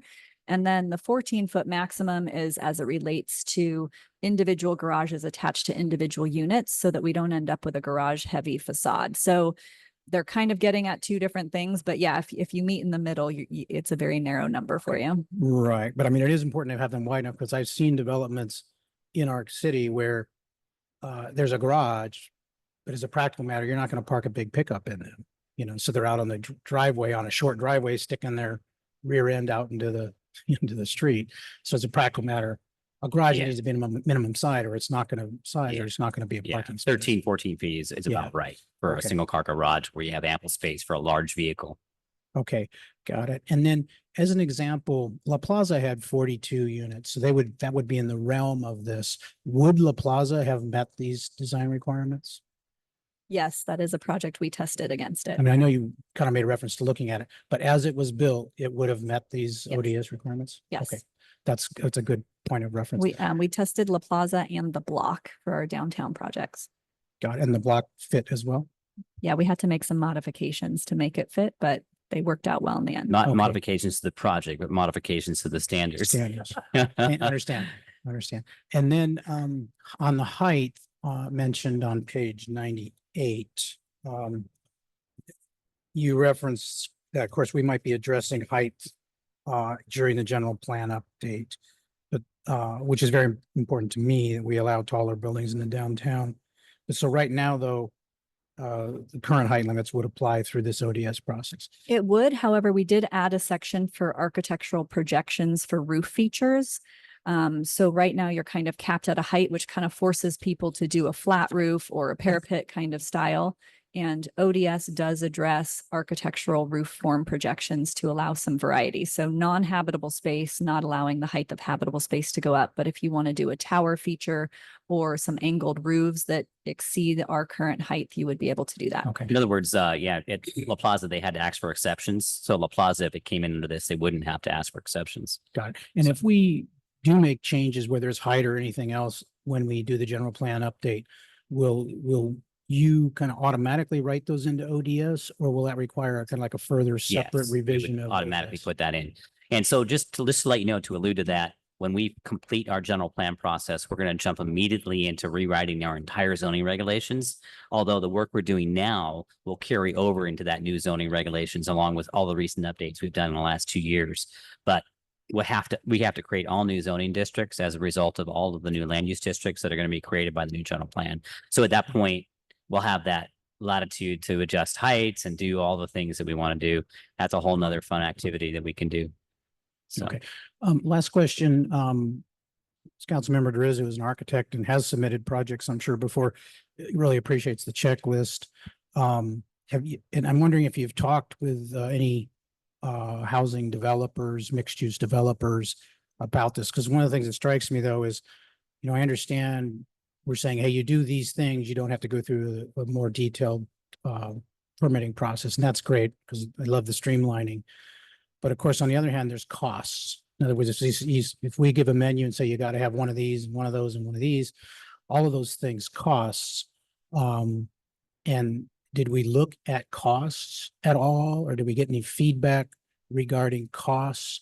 Because, you know, it's nice to have articulated buildings and trees and everything, but all of that can cost money beyond, you know, make the price of a unit go up, price per unit go up, whether it's going to ultimately be rented or owned. Did we take that into consideration? Because my concern is that we say you got to do A, B, or C, but that just jacked up the price of a unit by $50,000 or something. Sure, all those things are taken into consideration, and we did speak with a lot of developers. Obviously, Zappos has been very involved with this as well, and we've got this comment letter here. So some of these things will increase cost, but it's also important to remember that they don't have to do those things. They can apply for use permit, ask for exceptions to them all, and that's a very low cost in that scenario comparatively. But because there's all these different tiers and all these different options available here, not all of them are expensive. Some of these things are quite easy. So the reality is, does this increase the cost of a project? Probably not, because there's so many options, and then you can opt out altogether. So the old design process where we didn't have this, where we just had a use permit, would have added cost as well, because the use permit would have conditions that say do a lot of these things. So you compare, it's not, we don't see it as an increase in cost. If these were all regulations and standards and you had to pertain to them, certainly, yes. Well, I think the presenting of options is beneficial and, you know, could help lower costs, and the streamlining could help lower costs, but want to keep cost in mind. So thank you for that. What we did also do with the standards, I think Genevieve put some effort into within our tiers, making sure that some of those were equivalent. So there wasn't an option in a tier that was always the cheapest and everything else would be super expensive. So everybody would always choose that. We worked really hard to try and balance what was in the tiers and pare them down to what was sort of most necessary to create a good design without needing a lot of eye candy or extraneous requirements. Right, because we want attractive, you know, development, but we do have to be careful of cost. So thank you. I'm glad you took that in consideration and talked with people who actually do it. Mayor Pro Tem Funk. Thank you. First of all, as a general thing, as some of my council colleagues have mentioned, absolutely, this is awesome work. The staff has really worked hard at this. It offers real potential for clarity, for a more streamlined process, for a much more efficient conversation with developers as they're looking to see what they can do, and a lot more security for people who are wanting to do projects, that you know, what they can do, what they can't do in a streamlined way, and without losing their right to propose something else under the old process if they have something that's so unique that it's not covered in all these options. So kudos. Second, following up on what Councilmember Bourbeau was asking about the setbacks. We have one thing on the one place where it refers to 12 feet setback on secondary streets in the checklist, and 15 feet for El Camino Real or 40 or Highway 41. And then in another place, and I believe we're looking at 9.4106. It doesn't mention that. Yeah, these standards have been constantly evolving up to the last minute. So when we originally went to Planning Commission with a recommendation, and we had sort of a straight setback for street trees without the menu of options, there was an option to maintain the 15-foot setback for multifamily. This is only for multifamily units or buildings along Morrow Road and El Camino at 15 feet because those are more major arterial streets. And then there was an option to reduce the setback, the front setback to 12 feet for all other streets. Through the street tree process, we didn't touch setbacks anymore and we moved to a street tree way to kind of garner that. And in doing so, we left the multifamily setback alone at 15 feet. I know that Devin picked up on that on the checklist, and he is looking at a multifamily property to develop that he would like the 12 feet of 12-foot setback. It is on a more minor street. So that is an option that council could look at tonight if you so desired. Okay, I'll probably float that and we can see if we want to do that. Coming back to the question of fractional density, which my colleagues have raised, could you just clarify how that affects parking requirements? Sure. So when we came to council, probably quite a while ago now, we decided not to touch parking requirements. We don't park as well on the street as surrounding cities do, and we need all the parking on site we can get. So parking requirements are not affected. Parking requirements are currently based on the number of bedrooms in a unit. And so a studio or a one bedroom would have the same requirement regardless of its size. Okay, thank you. And am I correct in understanding that developers can still use the density bonus program that the state has imposed on us, so that if they include a certain number of affordable units in their project, then they can get waivers of various ones of these standards, or including the parking requirement as well? Yes, yes. Through the concessions that are offered through the density bonus program, they could get waivers or concessions of each one of these items. And each one of these items that are required would be a separate concession. And each density bonus comes along with a set number. So those would all apply, and we'd have to evaluate a project for that and weigh that up. But certainly that density bonus law would kick in. Okay, so if somebody wanted an exemption on each of the 3 tiers of the outdoor space requirements, that they would have to, that would count as three exceptions, not one exception. That's all right. are If they're open all space. different things, even if they're just open space things, yeah, they would Okay. each count as one. That's reasonable protection to make sure that we don't get something really gross. Yeah, to put it bluntly. Okay, the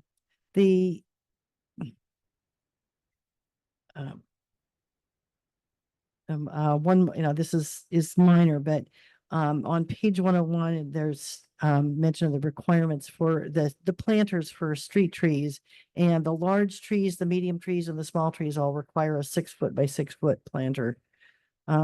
Is there any reason we couldn't reduce that minimum requirement for small trees to a 4x4 planter? We could bring that down to 4x4 for a small tree. That's certainly an option. We just put in a blanket requirement because a lot of trees have a similar root base, even though they're different size trees. But truly, if you're talking about the smaller categories of trees, it is probably acceptable to have as small as 4 foot.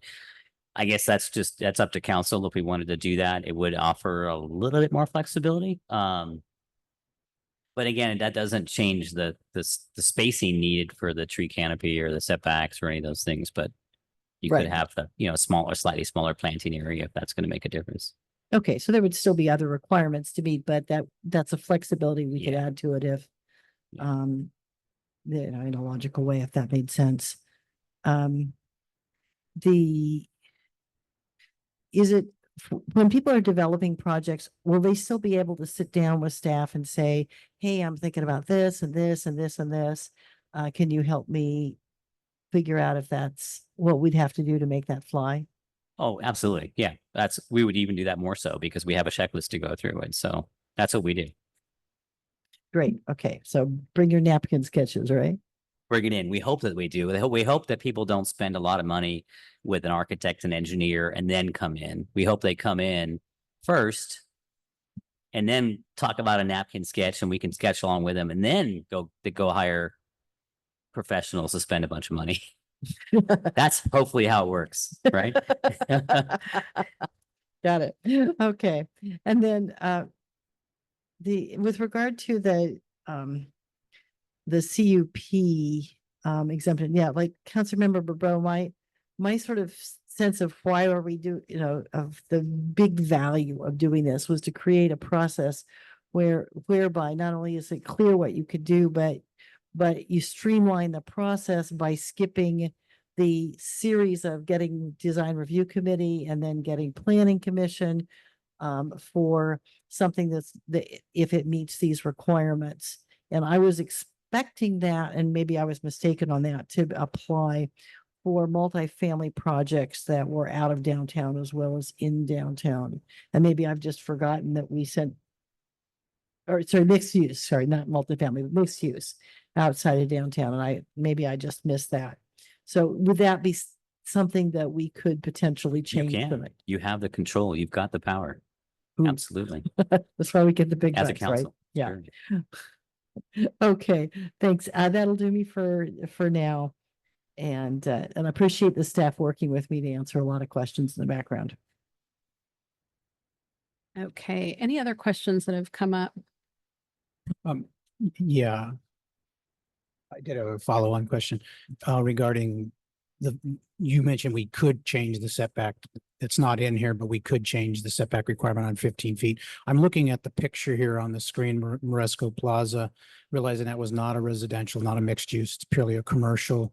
I'm not sure if that was part of a CUP or just because we allow that for commercial, but looking at it, it makes me wonder why do we have 15? Why is it 15 and not 12 or 11 or 10 or 13? Or what is the purpose of 15? I don't know if there's a grand purpose. I will say that a few years ago, our multifamily setback was the same as single family. It was 25 feet. And in order to get density on sites, which is what our housing element is aiming towards, what we're aiming towards, to create sort of critical mass for our commercial areas, a few years ago, probably more than a few, because I've been here a long time, that was updated and changed to 15 feet. It's a nice, solid number. I think 12 feet can be appropriate as well. Less than 12 feet, we do allow encroachments for porches into that front setback. I think there's 6 feet allowed for a porch. And so at some point you start to get really narrow. Genevieve might be able to speak to what other communities do. I think other communities are at that 10 or 12 foot range for a setback for a more dense multifamily property. Thinking in a downtown context, where lots are of limited size. And so the ability to utilize the space is kind of critical to making a development pencil out. And I see even the picture here with a 10-foot setback and thinking, that's not unattractive. That's not putting the building right on top of the sidewalk. And so I'm kind of wondering, from our purpose of trying to allow, maximum use of a piece of property, I don't even, 10 doesn't look objectionable to me. Keep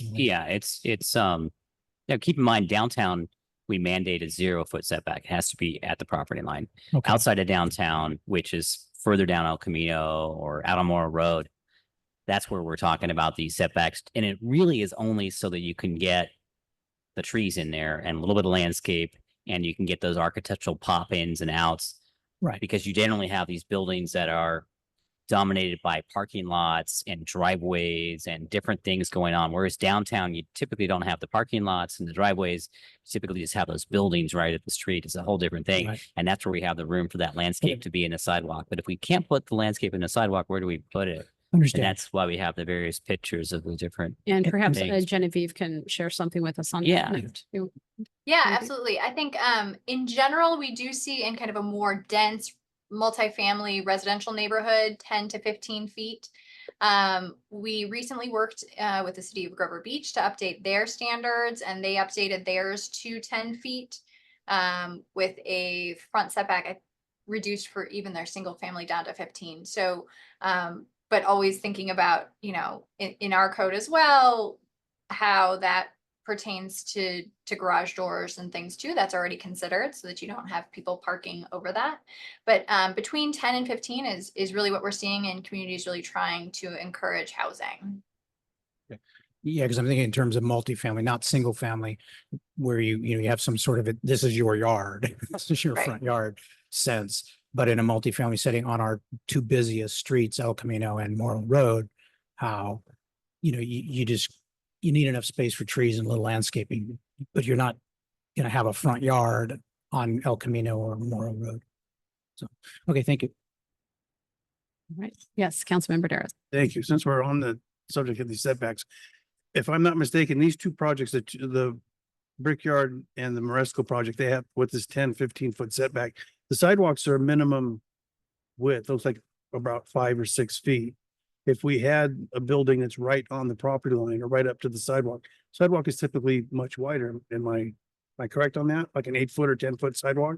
It varies. Outside of downtown, it gets a lot narrower in a lot of locations. Downtown, it's about 8 feet in a lot of locations, but a lot of these locations on El Camino that we measured only have 4 and 5 foot sidewalks. So that's where it's really different. There are some areas with wider sidewalks, but it just varies.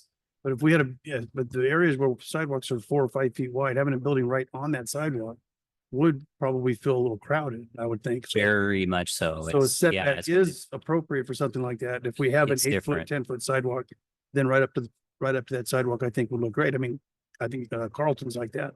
Obviously, it's a much wider sidewalk. Yeah. Yes. Okay, thank you. I just wanted to point that out. Thank you. All right. So I think we've had questions mainly surrounding that fractional density. We kind of have that answered, talking about setback, and we'll have more discussion of that after public comment.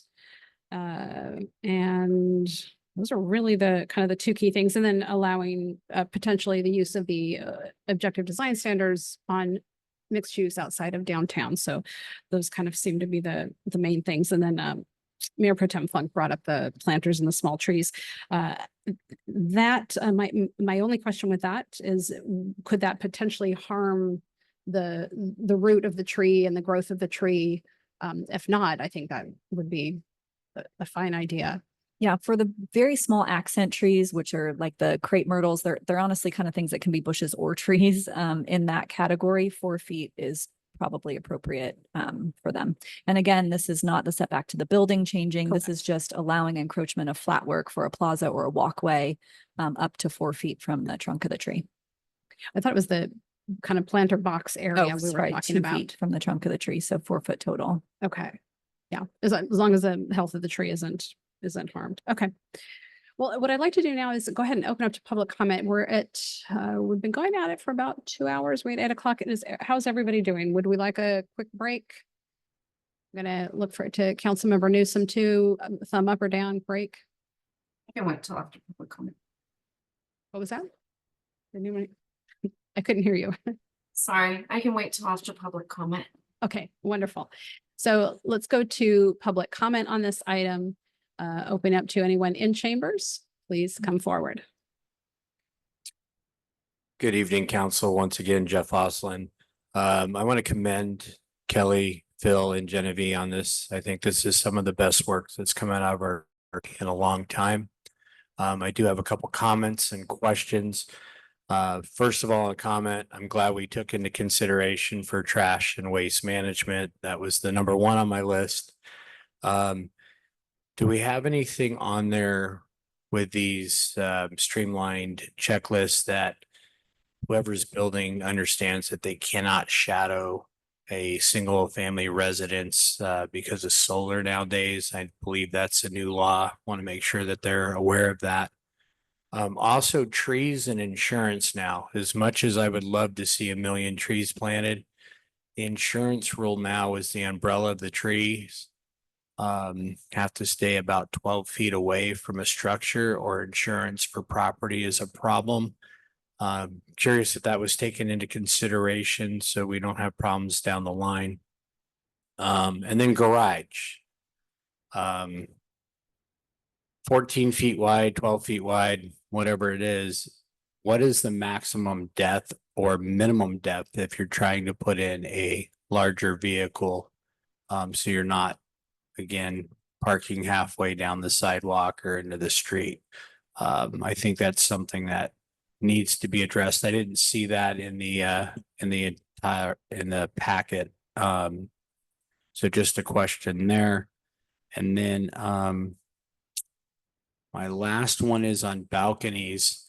La Plaza's balconies are a little different. I believe they're part of the structure. And I know there's a new state law that they have to be, if they're a certain way that they're designed, they have to be inspected every so many years now. And insurance will not cover as well. And it is a state law.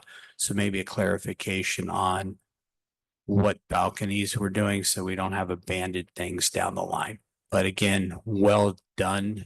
I'm proud of our city staff, and Genevieve, nice job. I was definitely skeptical when this thing started. And I've been through just about every one of these council meetings, and they've been grueling. So thank you. Thank you, Mr. Oslin. Anyone else in chambers wishing to speak on this item, please come forward. Thank you. Yes, good evening, council members. My name is David Ledger and I live in Redding, California. I'm visiting down here with my sister for a month to consider moving. See a public meeting before I decide whether to move to Paso Robles, San Luis, or here. I actually graduated from high school in 1964 from Atascadero. And the first part of the meeting, I was impressed with that there was an ugly second part. But I appreciate, the thought that's gone into this. Actually, MIG is doing the Riverfront Pacific Plan in Redding for about 1.5 miles, maybe 2 miles of the river. I've always admired the trees that you have in Atascadero. I've taken many pictures, and I have a PowerPoint I presented to many different civic groups in Redding and also the City Council, the Planning Commission. And when I got them to have a tree committee together to revise our tree ordinance. And so your Sacramento, Paso Robles, and Atascadero photos were in those presentations that I gave. And I really liked how you did by Big Five and grocery outlets. You have Valley Oaks in the parking lot. I think it's 1 tree for every 3 spaces. And you have, it's surrounded by Coast Live Oaks. So a great job there. I would encourage you, of course, I don't live here, but I may, to go for the larger setback. When you have those crepe myrtles, there's no shade. When there's sidewalks, they have a really hard time growing. An organization I'm with, we actually revised the city of Redding's tree ordinance. Well, actually not the tree ordinance, but the street tree requirements, what trees they can plant on the city streets. And so we had, let's see, a couple of landscape architects, arborists, et cetera, on that committee who knew way more than I did. And the city adopted almost all of our recommendations. One of the things I want to say is Shasta County is kind of crazy with, I don't know, I'm sure you've heard about their supervisors meetings. And that was the ugliest meeting I've ever been to, was hearing those comments coming from Zoom, from people hiding behind Zoom. And the most venom I've ever heard, even at public city council meetings. And those get, I mean, not city council, but Shasta County Board of Supervisors meeting, and those are pretty ugly. Otherwise, all the people, I was really impressed. Boy, they really care about the city. It was really nice. I think people hiding behind the Zoom meetings make that possible for all the hatred. So anyway, that's just my comments. I appreciate the work you're doing, and congratulations to the mayor for becoming a supervisor. I really appreciate your town. Okay, bye. Thank you, Mr. Ledger. All right, I'm not seeing anyone else in chambers. I will go to Zoom. If there's anyone there wishing to speak, you go ahead and push the raise hand icon. I'm seeing just a few members. Anybody wishing to speak on this item? We have Mr. Massey back with us. Please. Hey there, can you hear me? Yes, we can. Okay, beautiful. Yeah, on a non-housing note, I want to second Mr. Ledger's comment. I don't think any religion is when hate is the key to it is a religion, and any word spoken in it that's that's not the word of God. But back to this. I want to just commend the heck of a job your planning department has done regarding this. Truly incredibly impressive presentation. Fantastic job on behalf of everyone. And this gives myself and my group great courage that we are headed in the right direction. And specifically in Atascadero, and you guys have already done a fantastic job on everything else in regards to housing. And so working, forget which gentleman, I believe it was a member of the planning department saying, you know, we want developers and we want builders. We want them to come to us first before they go to anyone else. And I'm a firm believer, if you want to solve the housing crisis, and the housing crisis is a housing policy crisis that needs to be addressed through policy, through city councils and planning commission meetings, that is the first step right there in doing it. So working with different developers, the Zappis family was mentioned. I'm a big fan of theirs. I think local based developers like that who have a vision of what they want, what's best for their neighborhood just down the street from where they live, I think is a beautiful thing. So I hope to see this move forward. I think it's a fantastic process that you guys are going about here. I love the camaraderie, just listening to all of you on that city council. You guys make a good team and look forward to seeing you guys at the end of the month. But very happy to see this proposed and hope it moves forward. Let's build. Let's build. I like that. Thank you, Mr. Massey.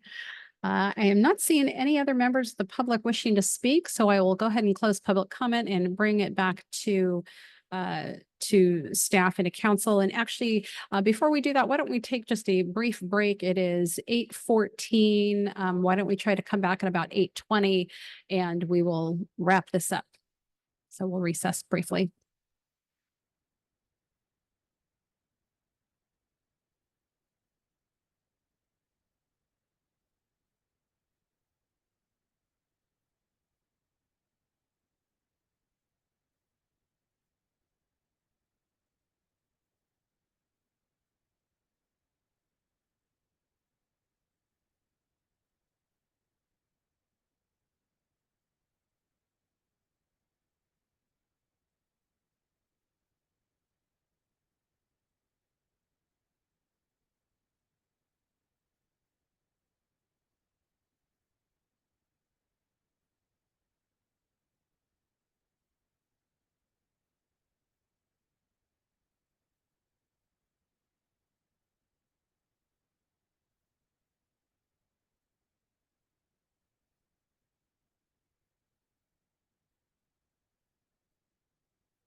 If I could ask everybody to take their seats, we're going to get going. Yeah. Oh, never had to do that so far. Almost, almost. I think Luke needs to, Luke will take care of that, I think.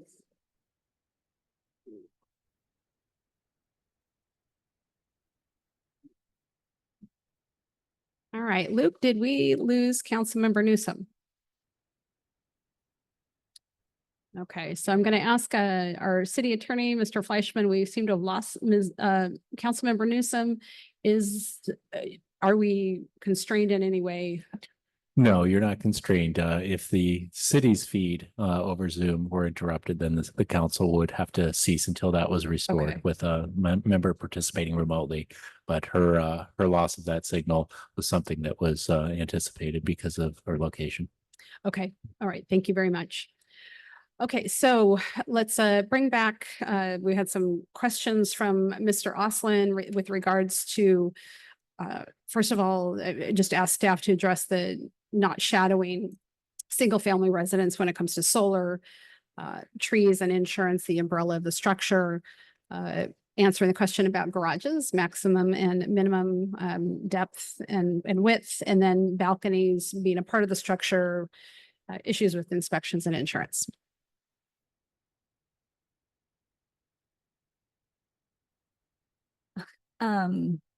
There are not specific standards in ODS relating to a solar protection. That's a state law. And so we do incorporate those things through state law, not necessarily ODS. They certainly could mention it if we felt the need to do so. Trees and insurance, I don't know that we're specifically aware of the tree canopy standards to buildings for insurance. We do have a lot of structures, including downtown, where the trees are right up against the structure. And so we haven't seen an issue with that to date. The 20-foot depth of a garage is included in there. I did check that over break. So that is in there as a standard in terms of the depth. And balconies. So the way that our balcony standards are written for our objective design standards, they can either be protruding or they can be a recessed balcony feature.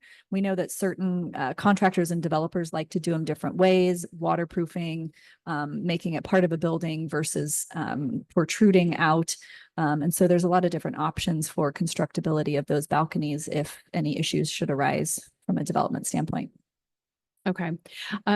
Perhaps we could ask our fire chief. I think Chief Bryson is on the line. I believe that La Plaza has had some challenges when it comes to insurance. So, there could be others, and whether that is tree related or not, probably not because they don't have enough big trees. But perhaps our fire chief could speak to that question or issue. Chief Bryson. Yeah. Hi. I'm not aware of any issues with the trees. Can you repeat the question again regarding the insurance? Yeah, sure thing. Mr. Oslin was asking about, our tree standards and if the umbrella of a tree were to be, touching or overshadowing a structure, what are you seeing from insurance companies when it comes to, structures and the trees nearby and how that's affecting the insurability of a building? And sorry, just to weigh in super quick on that also, Casey, just making sure you differentiate that question for the downtown commercial zone and along El Camino rather than on the west side where their very high wildfire zone has a significant ramification on that tree coverage where it's different downtown. So just with that context as well. Thank you for that clarification. Yeah, thank you. That's kind of what I was thinking too, is that I don't know of any tree issues affecting insurance in the downtown, for sure on the west side and the Wui areas. But I'd have to do some research and look into insurance being affected by trees in the downtown. Okay, nothing we've seen though. And Genevieve, I would ask you, because you've done a lot of these, throughout the state, and anything that you see to be concerned about. Yeah, I have not seen that come up. I think insurance is an ebbing kind of issue right now, and it's definitely changing daily. But I think that the way that this code is written is actually much more reactive to that, providing that there is the space allowance that often isn't mentioned at all in a code like this. So, but having a specific standard that talks about setting it back from the building, most times we wouldn't see that in a code at all. So I think this is taking an extra step towards that. Okay, thank you, Genevieve. As I look and thank you, Mr. Ledger, for your comments, and I wish you all the best as you choose where you decide to live. You are certainly welcome here in Atascadero. Let's see. So I think the things that we want to have a brief discussion on and figure out where we want to go. One has to do with let's start with, do we want to allow these objective design standards on mixed use outside of the downtown? I will say just my caveat as we talk about these few things here is I'd like to be I'd like to be as, I guess, conservative would maybe be the word as possible. I don't want to go too far on something and then realize, oops, we shouldn't have done that. And then you're trying to backtrack it, and that can be difficult. I would rather move forward with something and then find out, ooh, we can do a little more, and then be able to change that, 6 months or a year down the line. So I'm not saying that's what we need to do on all of these. That's just my kind of proclivity is to maybe go with what we have and see what the options are for these other things as we move forward. But again, open to that conversation. So starting with that mixed use outside of the downtown, what are my council members' thoughts? I also just wanted to interject quickly. There are some options. It doesn't have to be all or nothing. So right now we have 50 units triggers the CUP for multifamily, and under doesn't. We don't have to change mixed use to that same standard. We can set 20, 25. If there's another number in between that's more comfortable, that is something that you could do tonight as well. So meaning mixed use outside of downtown, we could say 20 units or less doesn't trigger, or under 20 doesn't trigger, and then 20 plus would. Correct. I see. Okay. Your comment, Mayor, triggers a question in my mind, though, is regarding the setback issue, because and I understand I think you're saying, and I could agree with this, that rather than apply this outside downtown to mixed use developments right now, we could adopt this, and then let's say in a year, we see how it's going. We say, do we want to expand the area this covers? That's logical to me. And so maybe then, because I did want to talk about reducing the setback, but it would essentially make the setback question irrelevant then, right? Because we already don't have the setback in downtown. So there's two different setback discussions that I heard. One was for multifamily developments, all multifamily, because downtown is different than multifamily, all multifamily developments, whether we want to reduce the setback from 15 feet to 12 feet for the front setback. The other discussion item is completely different because it relates to our commercial zones. And that is, do we want to retain always having a CUP for mixed use projects, regardless of how many units they incorporate? And that the setback for those projects relates to the street tree standards. But to be clear, we do have not mixed use, but we do have multifamily property on El Camino and on Morro Road that this would apply to. We have a lot of multifamily property along El Camino. We have very little on Morro Road. Okay. So if we did what the mayor suggested and said, no, let's don't apply this to mixed use outside downtown for the time being, we still could address the issue of reducing the setbacks. Yes. Okay. For multifamily, separate issue. Okay. And would a year, it doesn't seem to me that 6 months wouldn't be long enough to evaluate. Am I wrong about that, or would a year be more? It might take longer, the way that the amount of time that it takes to draw up plans and get a project to that stage probably takes a little bit longer. And do you see any drawback to what the mayor suggested? Coming back for a check-in? Well, not expanding it to, not expanding ODS to mixed use outside downtown right now. Or even, I wonder, do you sometimes have, all we can do is kind of go on experience and the type of property we have and what we can estimate might come forward. I would hate for, a project that is, let's say, mostly commercial and they're going to throw in 3 residential units when that, could easily go with ODS and not be a problem, but they're like, oh no, we're not doing that. You got to go through the system. So, if I'm to be more flexible on that, is there a cutoff where you would see based on experience, if we said, hey, up to this number of units, we think this could be really good outside of the downtown. Other than that, let's see how it goes. Yeah, it's difficult to say an exact number. The reason we have a use permit requirement in there is there's some areas that just are different in terms of how the land uses are compatible and whether a mixed use is really good for that area. But that really does rely on a bigger project where, the residential is going to dominate that site and it comes along with all these other things. So I think it is prudent to look at removing the use permit requirement for mixed use outside of the downtown as well, if they comply with the ODS. But should there be that threshold? Should it be the same threshold as everywhere else, 50, or should it be smaller? I still don't, it's hard to say on that. And I think leave that to council's discretion. Maybe it should be a 25 number. I'm thinking of the size of projects. For example, La Plaza is 42 units. It's a pretty significant size project when you talk about the ground floor commercial space and it being true mixed use. It's big. And then the block is 10 or 11 units, and La Moda, I think, was 9 units. So that kind of And again, those are all downtown, so it's different. But what you're saying, Director, is that outside of the downtown, you might come with mixed use that just it needs to go through that permit process, that use permit process, because possibly ODS isn't going to address the issues that we might run up against. The issues we run up against are typically, are you preserving the commercial character of this property because it's in a commercial zone?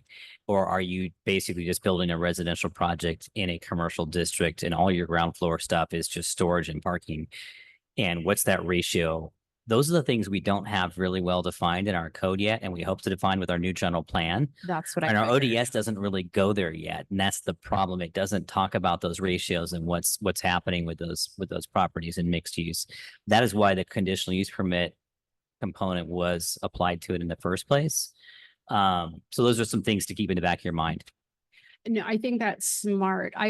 Hearing that, my recommendation, and I would look to my colleagues, is that we would wait and address those types of things through the general plan, because I figured that was coming. We've had that conversation. And once that is, then when we come back and look at ODS, let's say, a year later, okay, it would make sense to do that. Maybe it's at 50, maybe it's at a different number. But right now, if we don't have that, safeguard in place, if you will, we could end up with some things outside of downtown that maybe really aren't what we're looking for and don't really fit. That's a possibility. And it's certainly, I'll just end there. Okay. So I will just ask any thoughts or questions on that. Do we kind of have consensus to leave it where we are at the moment? I could deal with waiting on that. I think Okay. I have confidence in the standards that this is a really thorough set of standards, and I think we're well protected. But I can deal with looking at that, streamlining it a little bit more slowly and waiting as we see how this develops and doing it.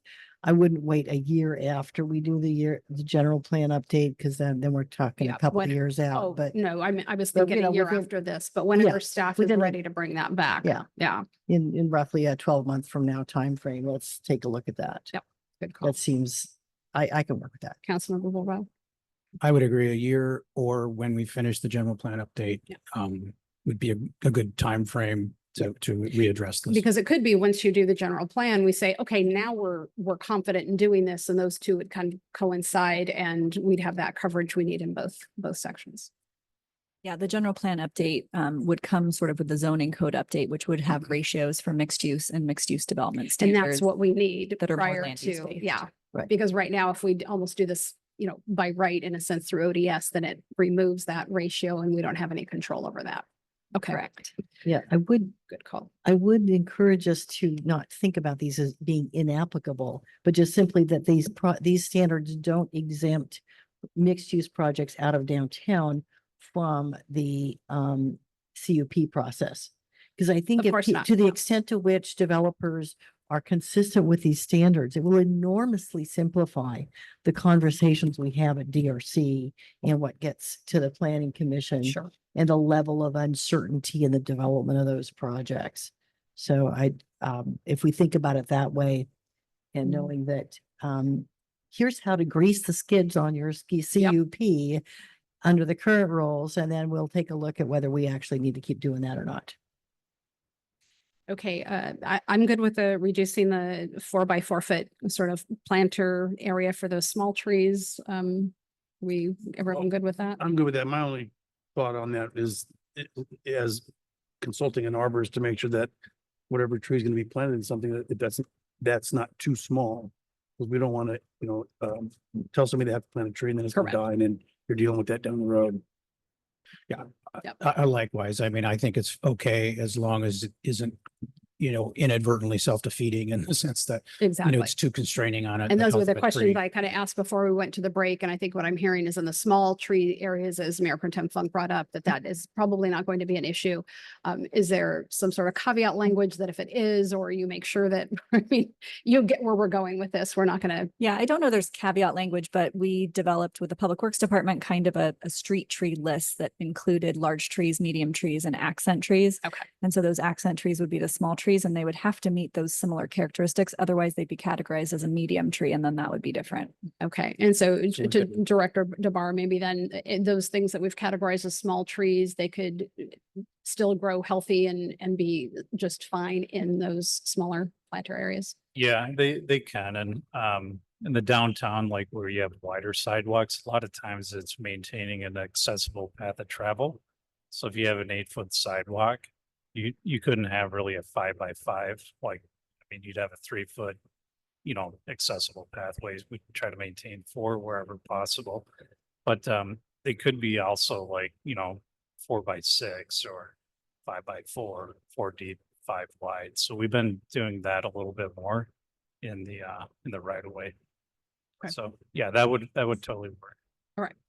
All right. So we are good on that. Let's see. Then we're talking setbacks and Councilmember Borbeau, your proposal is. Well, I would advocate unless I see a clear reason to leave it at 15, I would advocate for a smaller setback, either 10 or 12 feet.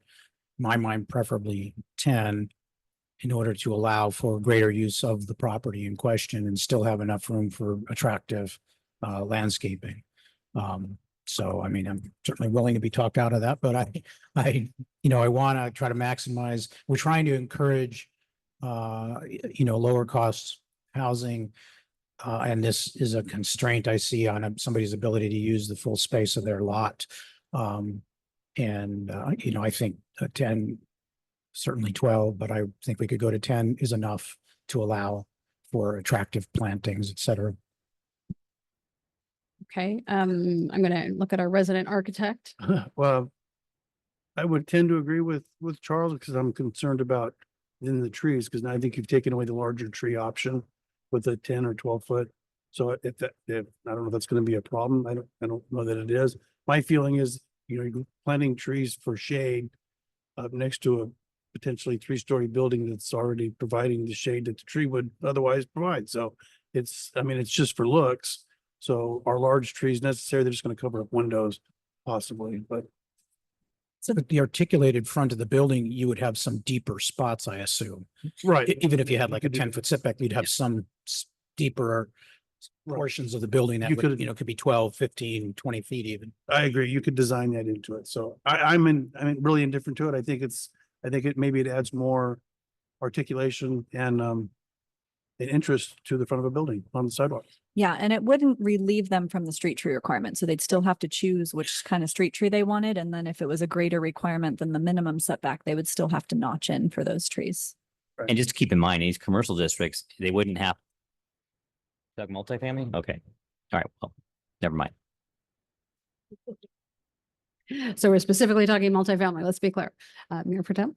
Yeah, I wasn't going to go quite that far. I was going to, but just make sure that we align the language of the text with the language of the checklist, which allows for a 12-foot retains 15 foot along El Camino Real and 41 and allows for 12 feet on other streets as that setback as shown in the checklist.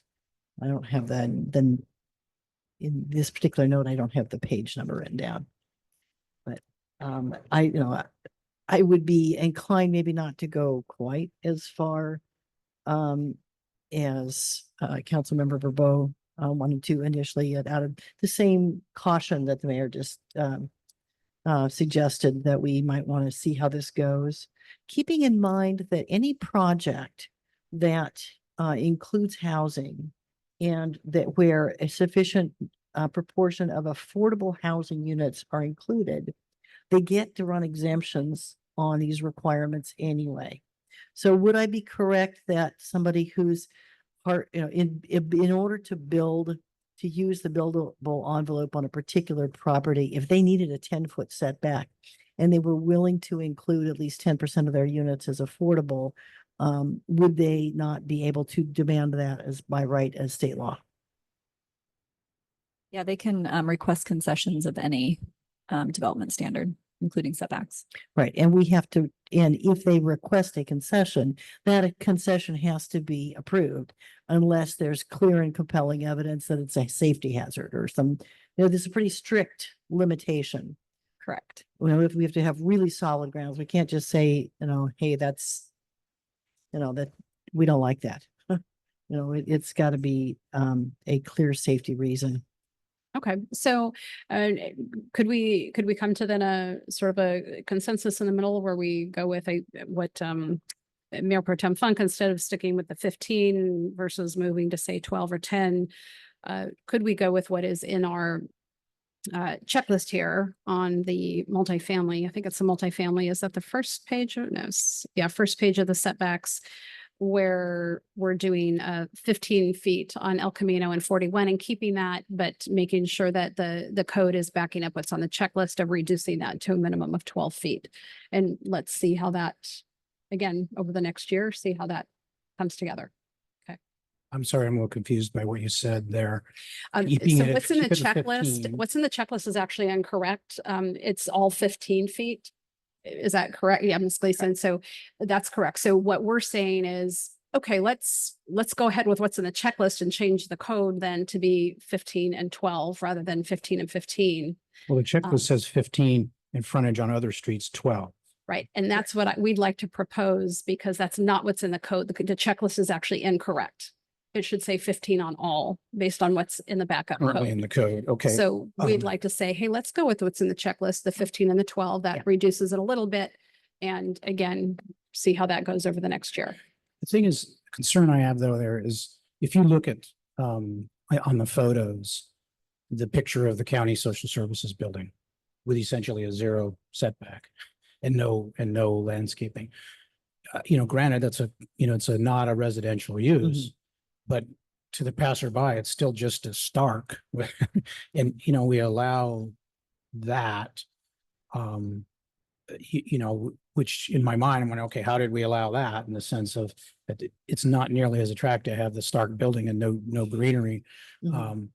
And for me, it's somewhat important that we allow a property owner, some of these lots aren't all that big. And so essentially, if we're saying, no, you can't use the front 15 feet of it, that's imposing, ability how you're able to lay out a functional building. It might impact your building, how many units you get in there, certainly the cost. And so, I'll live with what my colleagues want to do, but I want to explain why I think that's important, in terms of providing that flexibility for the property owner. And that what I'm having a hard time with seeing is the importance of 15 versus 10 in terms of still allowing for an attractive thing and yet allowing the flexibility needed to, maximize units at a cheaper cost. So. Well, and again, to Mayor Pro Tem Funk's point is that if an applicant complies with state density bonus, which they often do, they can come in and get a lot of these things waived. And so in essence, that would be something that they could waive that then okay, if we try to limit everything down to what, say, the base minimum standards, then they can come in and waive even more. And then we could end up with a box that's right up to the sidewalk. So I think we have to have some level of standards, try to streamline this, make it as user-friendly as possible and maximize the space as much as we can. Yet we also need to have some standards so that they can't just completely be obliterated down the line. And my concern is if we do all of that right now, we're going to end up with oops, we shouldn't have done that. Well, and I'd rather be a little more cautious on the front end. And I understand that if there's a risk by allowing A, that somebody could come in and then go, okay, but I get A plus 5 more feet automatically. Yeah, I understand if that's the risk, but I didn't understand that. If we establish a standard here, somebody can automatically go below that standard by including an affordable housing unit. I mean, is that a correct statement? Yes, that is a correct statement. Okay, so then I understand the concern there. Okay. All right, so we're consensus on the 15 and then 12. Okay, excellent. So those I think were really the two. You answered the questions on the public art. I didn't see any other specific things that really bubbled up that we needed to address. Did I miss anything? Did staff notice that we said something that you're like, nope, didn't say a thing. I don't think so. I know that we had discussion on the definition of open space and making sure that it was clarified for those types of people that it was horizontal open space on the ground versus vertical. We did talk with Genevieve earlier this afternoon, and if we felt like there was something needed in there for clarity for people that might push that limit, we could add that to the definition of open space and ensure that it is horizontal ground space. And was that already one of the changes you made that you said this is the clarification? That was a different, okay. That was something that I brought up in questions. Okay. Because trying to figure out where the loopholes are that somebody Yeah. with that who wanted to evade the spirit of this and just would get to. So I would encourage us to do that. It's a simple clarification. Is that easily clarifiable? Yes, Something we don't we have to would. wordsmith right now? Yes, we would just add horizontal. I think Genevieve I think it's just horizontal open space is what the definition would be. Yeah, we can modify the existing definition, which talks about kind of in general what open space is, and just clarify that we're excluding any vertical greenery. This is a horizontal space. So we can modify that definition. Okay. Hold on a second. Okay. And is that something, so I would ask, I guess, maybe our city clerk, our city attorney, is that something that, do we have to have the exact wording as we pass this tonight? Or can we say, hey, clarification that we're talking horizontal, space, not vertical space? For a first reading, you can tinker with the language that's there, but it's important that we know very clearly what that language is going to be, because when it comes back on second reading, you're not going to have the opportunity to make those changes. Okay, thank you for that clarification. All right. So here I'm going to state what the changes are, and then I will look for a motion. So we have the two changes made by staff. So the motion should include the two changes made by staff. We should be, for the small trees only, reducing that planter area to a 4x4 foot instead of 6 foot by 6 foot. For setbacks in multifamily, keep on ECR and 41 the 15-foot setback, but on other streets reduce that to 12. And then clarifying that when we talk about open space, we mean horizontal space, and vertical is excluded from that. Did I get everything, Ms. Gleason, Mr. Dunsmore?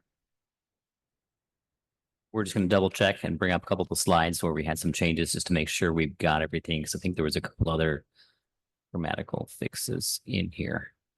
Yeah, I don't know how specific we need to be. So the recommendation was that vertical mixed use residential setback as well. Did we capture that? The street tree spacing and rounding and the revised public art. I don't know if we need to be. Well, I was saying the ones that you had put forward, and then so I didn't restate yours. So if you want to bring up your changes, and then I'll restate the council's changes. And ours changes are on a couple different slides, but they start here. Okay, so the motion that will be made shall include this change about the primary street setback for residential units. And that one also clarifies that we're going to align the top story residential with the ground floor commercial and not worry about an additional setback for that. Yes. Okay. And this here, correct? And those were all of the staff recommended changes. And then the three Oh, from, I'm sorry, the public art as well. and then the public art Going to language, just yes. art installations. So those changes from staff, and then for council, it's the small tree planters to 4x4. It's multifamily, 15 feet, keep that 15 feet on ECR and 41, change to 12 on other streets. And then making sure open space is known to be horizontal and not vertical. So if we have everything captured, I will look for a motion. I will move staff's recommendation with the amendments as articulated by the mayor. Is that a sufficient motion for you? Okay. I'll second. Right, we have a motion by Mayor Pro Tem Funk, a second by Councilmember Daris. Roll call, please. Councilmember Daris, Yes. Councilmember Warbo, Yes. Councilmember Funk, Yes. and I'm sorry, Mayor Pro Tem Funk Yes. and Mayor Moreno. Yes, ma'am. Motion passes 4-0 with Councilmember Newsom absent. Thank you. All right, we'll move on to our second hearing, and this is our Economic Development Subsidy Restaurant Incentive Loan Program. I will look from left to right. Any ex parte? Nope, no ex parte. We will move to our Deputy Director of Community and Economic Development, Ms. Lorelei Capel. Thank you very much. Good evening, Council and Honorable Mayor. I'm here this evening to present to you a very brief update, which is really just information to receive and file and to conduct a public hearing pursuant to Government Code 53083. Luke, if we can get slides, thank you. He's already on it. Great.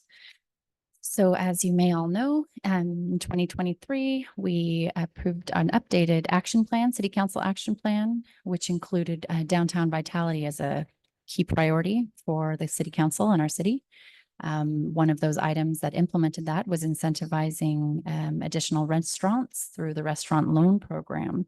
So staff and our consultant, the EDC, was able to create a loan program that consists of loans up to $125,000 borrowed by anyone who would like to install a restaurant in our downtown zoning district.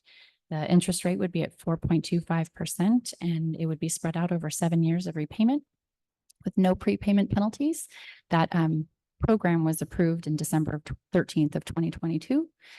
So tonight we are here to just provide an update, and actually the council recommendation is to conduct this public hearing, which we are doing, and receive and file information on the subsidy required pursuant to Section 53083 of the California Code. So next slide. So we're here to have that hearing, open public comment, and hear from this afterwards, and just share that we have successfully created the program to implement the action item in our council action plan. And here's the required information under our government code. The beneficiary of the subsidy would be the Economic Development Collaborative, which is our third-party lender, who is also doing the same type of work for different types of businesses for the cities of Camarillo and Santa Barbara and Oxnard in different types of, in different ways. So they are qualified to do this. They have experience doing this. The subsidy timeline as of, the loans that we're currently looking at funding, or that they are looking at funding, we'll be able to move forward after this evening. And we have 7 years from that date to get that payment, those payments back from our applicants. The amount of subsidy is $125,000 increments up to the $1 million that council has set aside for this loan. That money will be in a revolving loan fund and will come back into this pot of money, and the interest that is earned will go back into the program. Ultimately, this is specifically for hard costs of installing a commercial kitchen, not labor. So they will be used for walk-ins, hoods, tables, anything that that they need to actually do that to install a commercial kitchen. That's really important because as of right now, the cost of installing a commercial kitchen can be upwards of $125,000. So this is to incentivize and encourage more of that. Projected tax revenue as a result of this subsidy is approximately $80,000, and the number of jobs created would be 20 full-time jobs. And so with that, I am just here to answer any questions you may have about the program and provide any other information that you would like to hear from me or the community would like to hear from me. Thank you very much, Ms. Capel. I know we've heard about this several times in the past and certainly already approved this. So it's nice to get an update and perhaps just briefly, I know you've kind of let us know, but maybe let the public know what sort of interest we've had. What can we see coming forward perhaps in the near future? Wonderful. So plan was to be able to fund about 10 restaurants, maybe 8 to 10 restaurants, depending on how much each of the applicants request as the loan. So at this point, we have 3 applicants that are ready to be funded with the first round, which would bring us to $375,000. Those loans are not completed and funded, but they're in process and ready to go. The interest is a little bit hindered by the availability of commercial space in downtown, but as those storefronts and some of these musical spaces are becoming available, the interest is growing. We even have a couple people who are applying for the loans, waiting for that perfect space.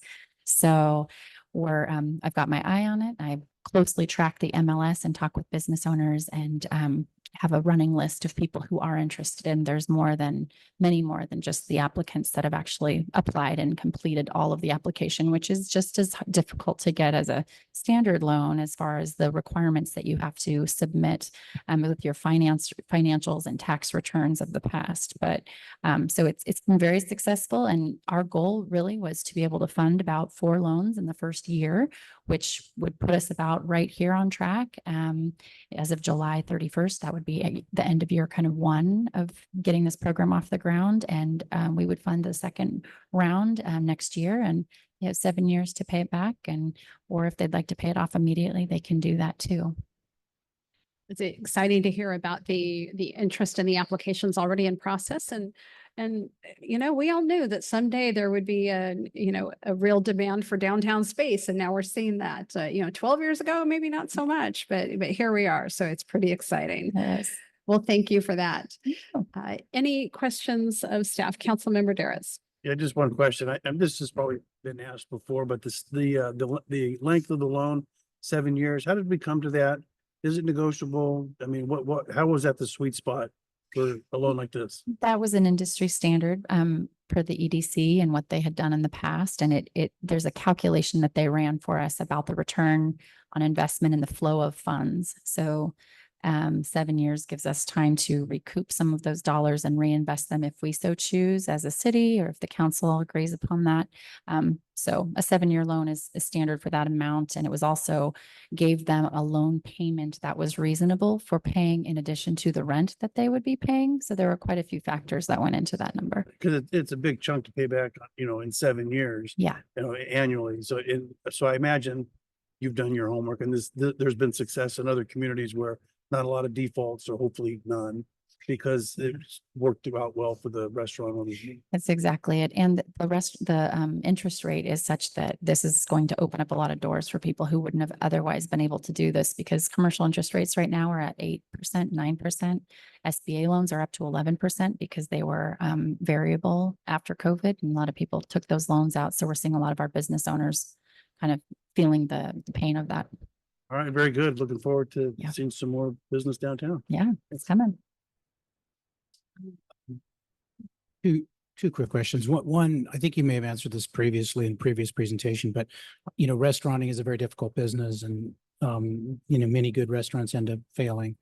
If the loan's taken out, restaurant starts, a couple years later goes under, but somebody else wants to come in and operate.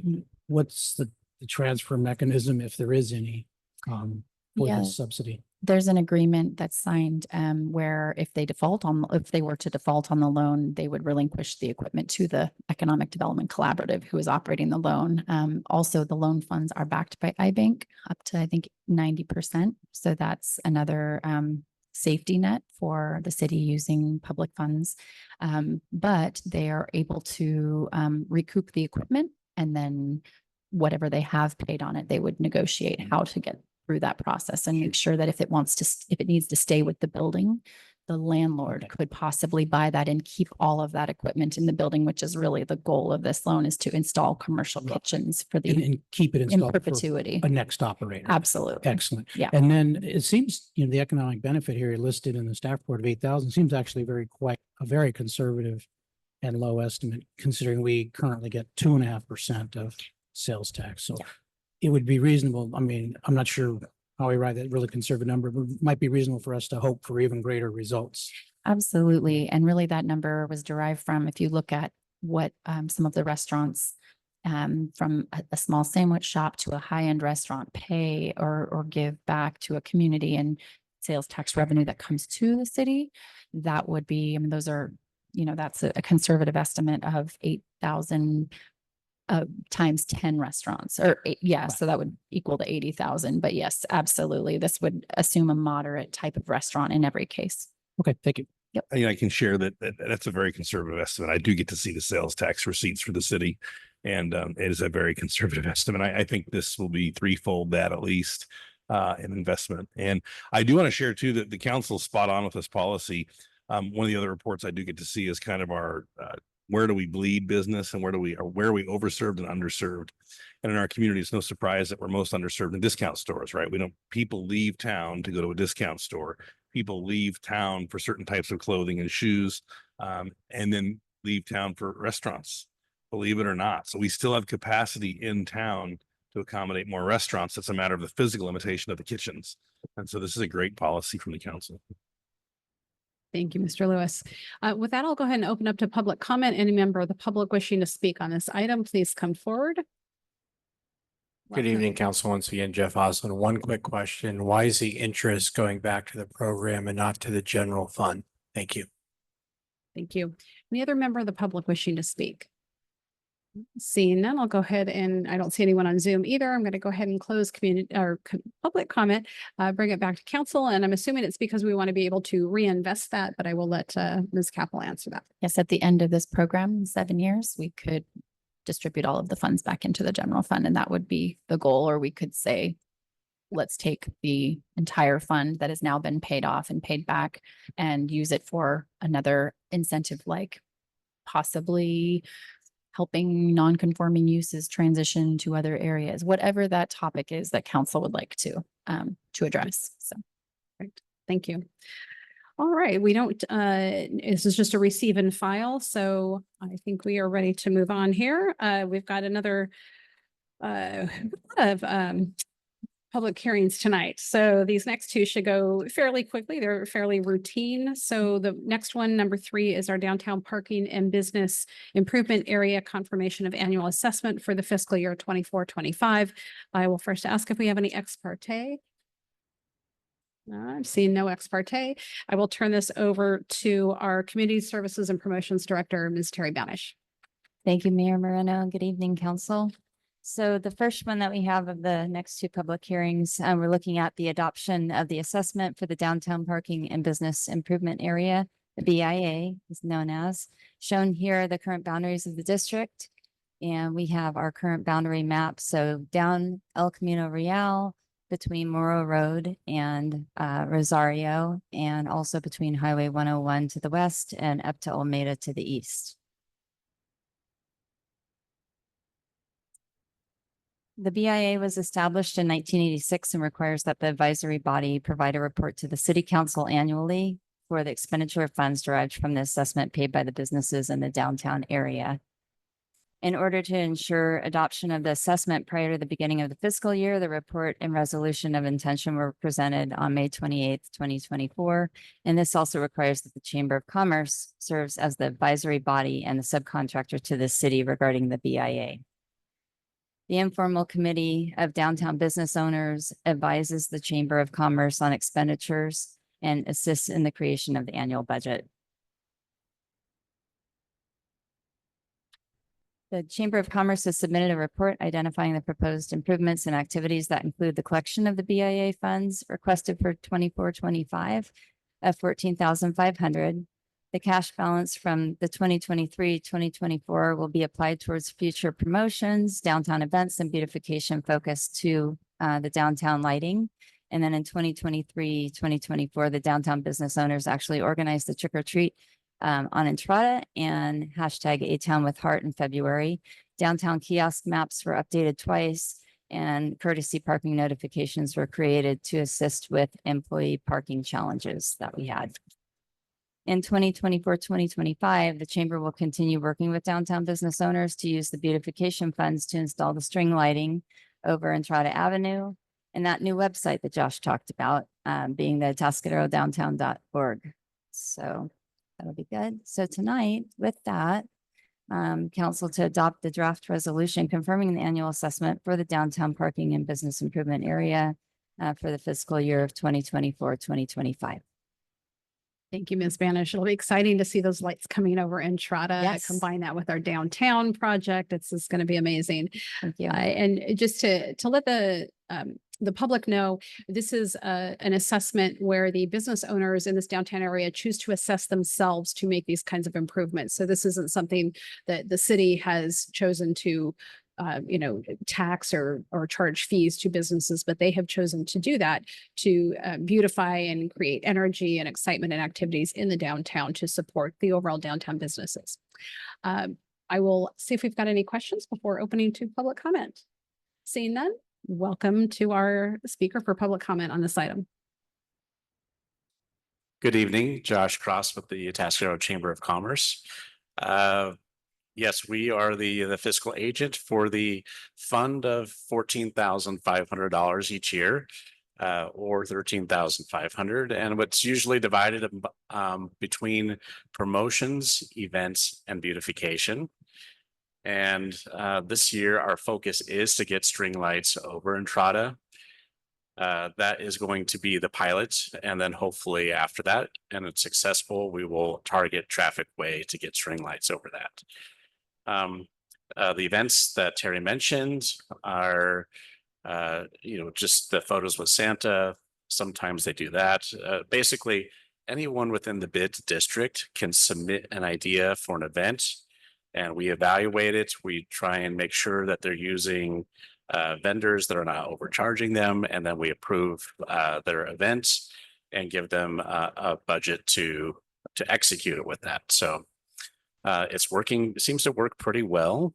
And we've collected quite a fund to make this beautification project happen, which I'm really excited about. But I'm happy to answer any questions that you may have. Thank you. See if there's any particular questions. No, we're just very excited about the lights coming. So maybe I missed it, the exact time frame on the lights. If you know that. I don't. Okay. They're yeah. There are some challenges I know that you've been navigating with structures and Right. attachment and things like that. So Yes. So that's if we've got a lot of the pieces lined up and ready to go. Nick has been fantastic. We just we need to get a couple property owners to buy into the project first. Sorry, I won't let Charles ask any more questions. Thank you very much, Mr. Cross. Anyone else in the public wishing to speak on this item? All right, I'm not seeing anyone on Zoom either, so we'll bring that back to council and ask for a motion. I'll just say that I missed Taco Day on Traffic Way. Looking forward to the lights, and I'm happy to move that the council adopt the draft resolution. I'll second. Motion by Mayor Pro Tem Funk, a second by Councilmember Borbo. Roll call, please.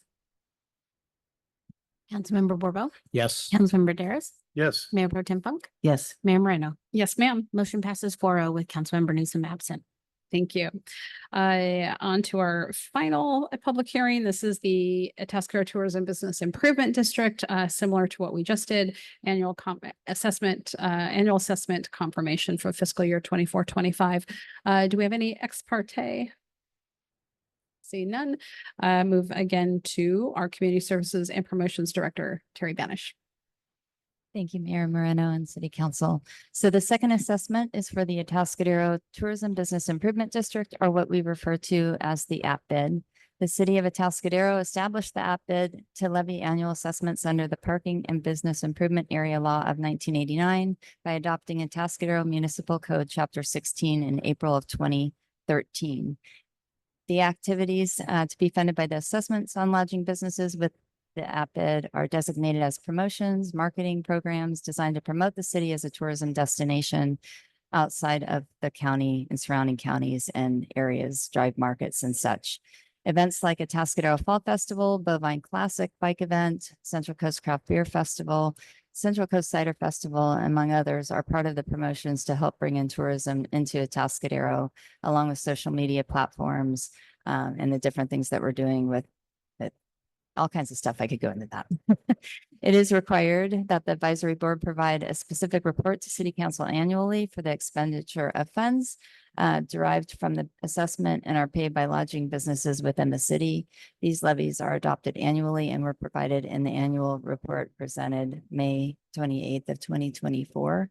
The annual assessments are expected to be approximately $422,400 and expenditures are budgeted at $432,470 for fiscal year of 24-25. The app bid fund balance is projected to be $725,980 on June 30th of 2025. The recommendation to council this evening is to adopt the draft resolution confirming the annual assessment for the Atascadero Tourism Business Improvement District, or APID, for fiscal year 2024-2025. Any questions? Thank you very much, Ms. Banish. Any questions regarding the APID? All right, seeing none, we'll go ahead and go out to public comment. Any member of the public wishing to speak on this item? I'm not seeing anyone in chambers. Anyone on Zoom wishing to speak on the at bid item B4? Seeing none, we will go ahead and close public comment and bring that back to council for a motion. I move we adopt the draft resolution confirming the annual ATBID assessment for 24-25. I'll second. Motion by Councilmember Borbeau and a second by Mayor Pro Tem Funk. Roll call, please. Councilmember Borbeau? Yes. Councilmember Daris? Yes. Mayor Pro Tem Funk? Yes. Mayor Moreno? Yes, ma'am. Motion passes 4-0 with Councilmember Newsom absent. Thank you. All right, on to our final item tonight, and that is our management reports on the general municipal election for November 5th, 2024. So we will turn this over to our Deputy City Manager, Ms. Laura Christensen. Thank you, Mayor and Council.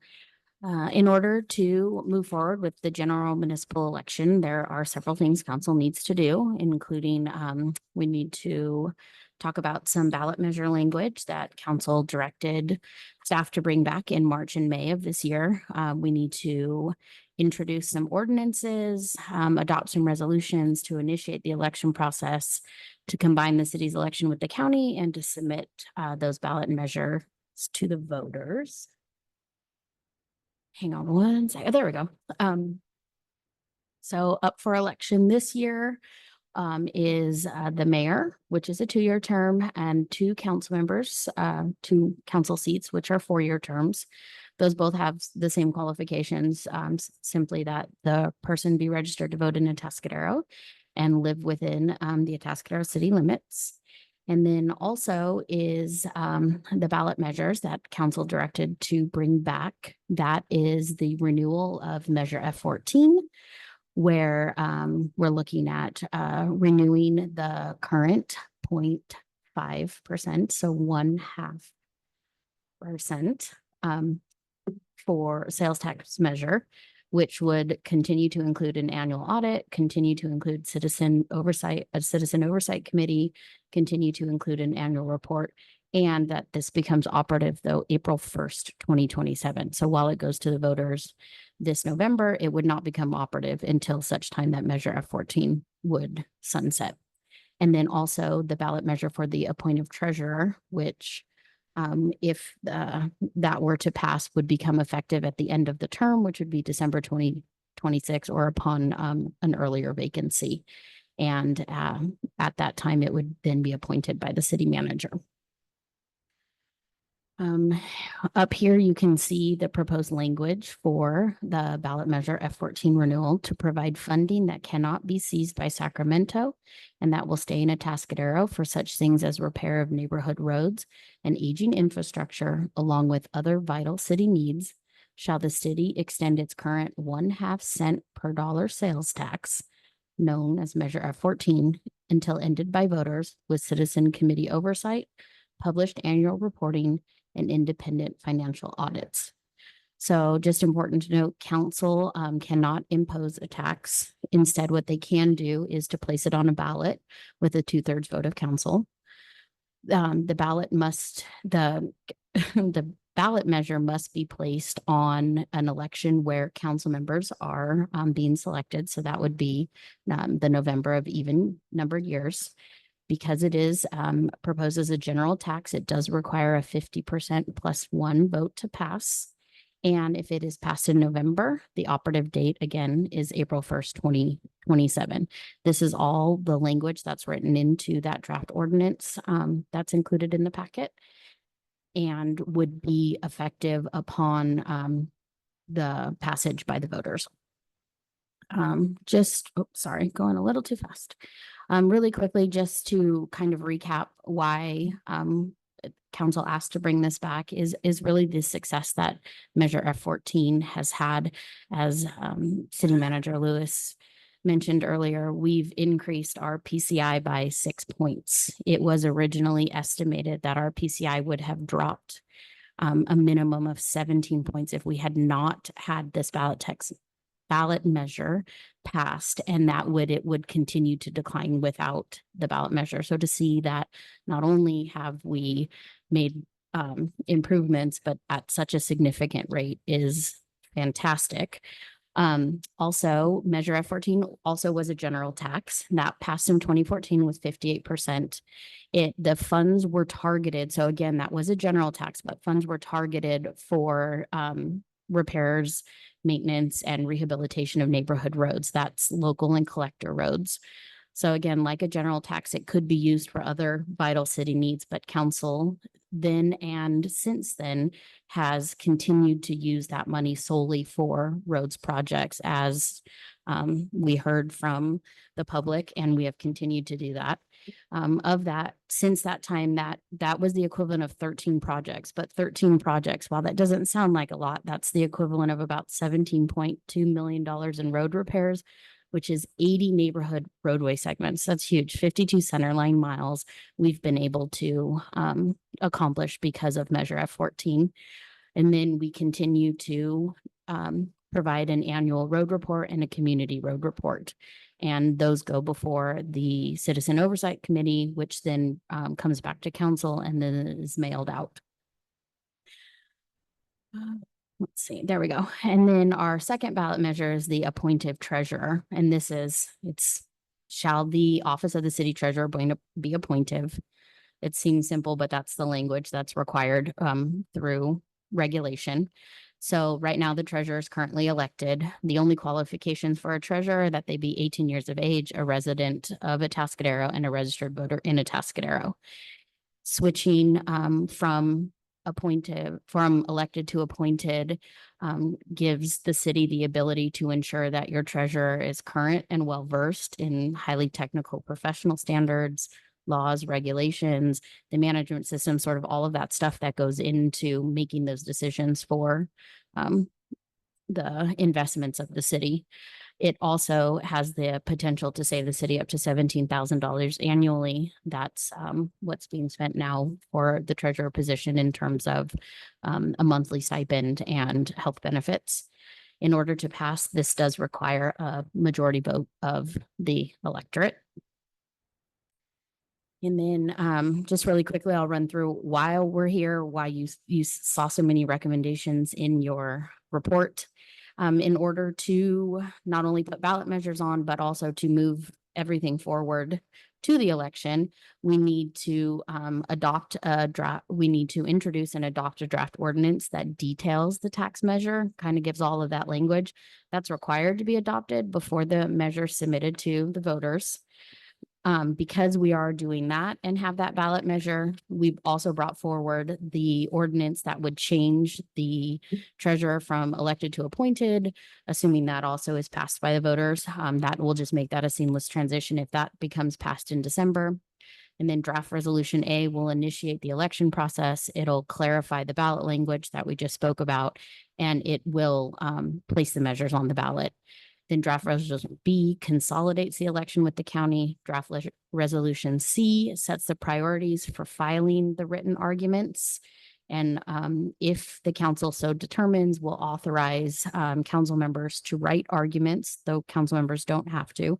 You do have the ability to authorize some or all council members to do so. And then draft resolution D allows for rebuttal arguments. And then just really quickly in the election requirements, the city attorney's impartial analysis, that's a 500-word maximum. If we go through all of these, then the city attorney will write that and submit, and then we'll turn that over to the county to be published. We have the written arguments for and against. Those are allowed to be a 300-word maximum. And that deadline has been set for June 25th. That's 14 days from today. And then rebuttal arguments can be 250-word maximum. And then that'll have a deadline of July 5th, which is 10 days following the rebuttal arguments. That'll give us enough time to get everything out, have the public review of it, and then get everything packaged and over to the county by their deadline. Arguments are required to have signatures of the authors, and there can be no more than 5 authors. And then let's see what else we got. And then just on California Elections Code, if there should be more than one argument submitted in favor or against, the city clerk would be required to select one of each for printing and distribution to the voters. And there's certain criteria in the Elections Code that we would go through. And then again, draft resolution A, because it does include the ballot measure language for the tax measure, does require 4 out of 5 votes in the affirmative by the council in order to place it on the ballot. And then just really quickly, just because our final recommendation is for a appropriation of money, the election we got an estimate from the Registrar of Voters earlier this year. It was in the amount of $62,000. And that was simply for the election. That doesn't include any ballot measures. And so estimating ballot measures at an additional 12 gives us an estimate of a little over $74,000. And we currently have a little over $43,000 budgeted. So we are asking for that appropriation. And obviously if it comes in less, then that will go back. And with that, I'm going to really quick run through the recommendations because they're kind of meaty, but they're important. Introduce for first reading by title only, draft ordinance A, which is amending Title 3, Chapter 17 of the Atascadero Municipal Code, extending a transactions and use tax to be administered by the California Department of Tax and Administration. Introduced for first reading by title only, draft ordinance B, amending Title 2, Chapters 4, 7, 14, and 20 of the Atascadero Municipal Code, stating that the city treasurer is appointive and authorizing the city manager to appoint the city treasurer, subject to adoption by the electorate. And then 3, which is adopting the draft resolutions A, calling and giving notice, placing the ballot measures, and then the election of the officers. Draft resolution B, requesting consolidation. Draft resolution C, to set the priorities for the written arguments and directing the city attorney to prepare an impartial analysis. And draft resolution D, providing for the filing of rebuttal arguments. And with, authorizing the Director of Administrative Services to appropriate $31,000 for the cost of the election. And I do want to jump in real quick. You did a great job on this, Ms. Christensen. There's 2 things I wanted to point out. One, on the language of the ballot measure, there was a lot of work put into that, a lot of thought. We worked with the city attorney. We looked at several cities' ballot measures. I consulted with resources from League of California Cities. Mr. Christensen talked to some public affairs groups that actually looked at that. And so there's hours of work on that question. So the council wants to debate the question. We're certainly open to that and sharing some of our thoughts on it. But we really tried to narrow in what we thought was the best question for our voters to consider. And two, I wanted to point out that the council took a position several months ago on the California Business Roundtable initiative that we'll be seeing if it's on the ballot or not based on a court ruling soon. If that passed, and this is one of the reasons I recommended we take a position against that. Number one, you looked at a fee schedule several meetings ago, if you remember, hundreds of pages of fees that the council went through. That would need to be reviewed by the voters. That's crazy that a voter would be asked to look at a 300-page fee list and vote on that.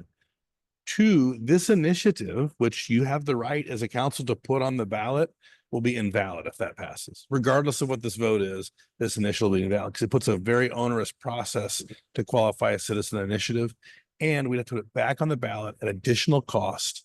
And it would require a 2/3 vote on something that now is 50+1. And look at the good F14 has done for our community. So I just wanted to kind of tie back to that initiative and why it's so bad and the impact it has on cities and why I'm glad we took a position against it. And also on the ballot question, there was a lot of thought. I'm happy to answer any questions about that. Thank you, Mayor. Thank you, both Mr. Lewis, Ms. Christensen, and thank you for that clarification. And regarding the ballot measure for the appointive treasurer, I think you had said to me that's required language. There's nothing that could be added that clarifies that or makes a little sense or says, oh, and you'll save taxpayers $17,000 a year or anything at all. So I forget the exact code sections around government code 36510 or so. That is the exact language. It says that the ballot question shall be in substantially the following form, but then there's a question of, well, what does substantially mean? And the closer you are to the language, the less chance there is for a challenge on it. So if we said appointed versus appointive, that opens it up to some question as to, okay, maybe someone is going to say that's not substantially. I prefer to stick to the exact language the legislature gave us so that we don't have to defend a challenge on that. And so even using this language and adding something onto it would not be in substantial compliance or conformity. It's open to argument. Got it. I Okay. think it would be impossible to argue that if we use the exact language that it's not substantially in conformance. As I would expect the attorney to answer. Okay. Yeah, it's kind of disturbing. That Thing is, I think that if the general public reads that, you're like, what exactly does that mean? But hopefully they go and read further. Okay. Other questions for with regards to no questions? Okay. Yeah. You do. I mean, it is hard to see how appointed, which would be much more clear to the public, would not be in substantial compliance, but we can live with that, I guess. My question is regarding the arguments, which have to be, the arguments for have to be submitted by June 28th. I assume that the attorney's impartial analysis, 500 words, does it have to be done before that? I assume it has to be done before the rebuttals, because the rebuttals might, want to see what the impartial argument is. And I noted that our attorney is going to be going on vacation. So I typically turn these around pretty quickly. My calendar currently has it for either the 20th or the 21st. That's submitting it to our city clerk. They will all go to the ballot pamphlet at the same time. So the voters will be seeing that. I have not looked at what the public inspection is on the city attorney's impartial analysis. There is at least a conceptual opportunity for someone to either challenge it or write a ballot argument in opposition, but there's specific timing as to when I have to get that done and get into the ballot. Right. I just thought obviously the argument before has to be submitted in time for anybody who chooses to write a rebuttal to respond to. I thought the same might apply to the attorneys. Yeah, I'm not sure the answer on that. They do run on independent tracks though. Okay. And then regarding the signatures on the argument for it, you indicated, one or more or all council members could sign the. Not all. Well, so that's what I'm wondering. Two at the most. Is it limited to two or is it? Because we would need to get together on it. And so my understanding is it would be a Brown Act violation if more than two of us were to be signers on a ballot initiative. All five of you could sign it if you considered what that argument was at an open meeting and approved all five signing it. But Which we it's a don't have question time of, to do. it's a question of how you arrive at that. Yeah. Right. Or you wouldn't have matter. You couldn't have two write it and then the others sign it because that would still be. That would be more problematic. You can appoint a subcommittee to develop that argument and bring it back to council though. So two council members. I understood though, and if I recall last time, either for D20 or for F14, other members of the community also signed. Yes. Okay. And I'm not sure, what process was used to identify potentially those individuals to do that, We'll or figure whether we that would out. even want to do that. We can figure that out. Yeah. Okay. So do we need to decide here tonight that We are going to who the decide here two tonight. individual Yes. signers? I from the actually have council- some recommendations, Gotcha. so I will let you. Understand. So the same then would I apply will let you know. to the treasurer issue. Yes. Got it. And then the city manager mentioned the wording on the ballot measure. I don't know, frankly, for me, the first sentence is a little dramatic. But, a valid point, because some people might have concern about that. I would only propose that sentence be moved to after where the question mark is. Because I assume you still have, this has to be formed in the sense of a singular sentence, correct? To be a question. It has to be no more than 75 words. The sentence structure varies from ballot to ballot, but it does have to be summarily stated as to what the question is. And the practice is typically to do it in a single sentence to the extent able. Okay. It's just that we're asking a question, so I feel like the shall should be the first words, but I'm not hung up on that, but it's just my preference would be to start this with shall and then add the rest of that to the end after the word audits. You mean shall provide funding instead of to provide? Shall the city extend its current, 1/2 cent, blah, blah, blah, blah, blah. And then after word audits to provide funding that cannot be seized by secretary. So no changes of words, just moving. I would just say that this format, we've reached other cities that polled well. That sentence pulls very well out the gate. So that's why we put it this way. The council can certainly do what it wants to do. But that's where that polls very strongly when you have it written in a format this way. I feel compelled to bring it up, but I mean, if the rest wants to keep it, that's, I certainly can live without. The important thing is that we get this on the, I will go with what's polling well when we don't have to pay for a poll. Questions, Mayor Pro Tem Funk. Very briefly, just to confirm, by the treasurer becoming appointed, our understanding is that with the city manager would then appoint a member of the staff, existing member of the staff, that this would not require a new hire of a new position for the city. Correct. And I think, to be very clear, that I would appoint the administrative services director. They are the finance director of the city, and that's the most efficient appointee. Yes, and we have a highly qualified such a person on staff already, so that's good. Okay, and then are there any changes in the language of the ordinance that we're adopting for the implementing language for the 1/2 cent sales tax measure relative to the implementing language for F14? A little bit, in so much as this is now a new ordinance structure that mirrors like what we did for when we approved when the voters approved the cannabis tax and when they approved the other transaction and use tax, which is measure D20. So this now mirrors that structure and that language that way. This is also language that comes approved through the CDTFA. So it looks a little bit like that, but what it does do is removes the sunset and the advisory measure. Those are no longer part of this measure that's moving forward. Yep. Got it. Okay. Thank you. Thank you. Okay, so before we go out to public comment, I will actually tell you what I've been thinking about in terms of the arguments. And I asked Mayor Pro Tem before we came to this meeting, I would like to recommend that both Mayor Pro Tem and I be signers for the renewal of F14. If I have council agreement on that, okay, I'm getting nods and council member or Mayor Pro Tem Funk happily agreed with that. Now, Ms. Christensen, we do not have to choose if we are going to have 3 other signers and who they're going to be. We can decide that as we move forward and make that decision and have that done on the 25th. Yes, this is specifically to council members. That's what I thought. Yeah. Okay. And then the other recommendation I wanted to make, typically, as we did with F14 and D20 both, we've always tried to not have anybody who's going to be on the ballot also be on the ballot here. It kind of gives, almost double exposure, if you will. However, For the point of treasure, I think it would be wise to have Councilmember Borbo, because and there's no rule, that's just kind of our standard operating procedure that we've had for our two tax measures. But I think having Councilmember Borbo, and I would certainly be happy to join you on that, and I would think we would ask our city treasurer, Jerry Seebach, to join us. Right. And I specifically asked him at the last meeting, would he sign it? And he indicated he would. So I think he's probably the most important signer, but I'd be happy to be part of that All right. ballot argument as well. And are we, council members good with that? Okay. All right. So that, assuming, public doesn't have any sort of disagreement with that or other ideas, that's what we'd be looking at. So with that, what I'm going to do is open up to public comment for any members of the public wishing to speak on this item. Jeff Oslin, once again, I know that you'll be taking into consideration who else signs the ballot.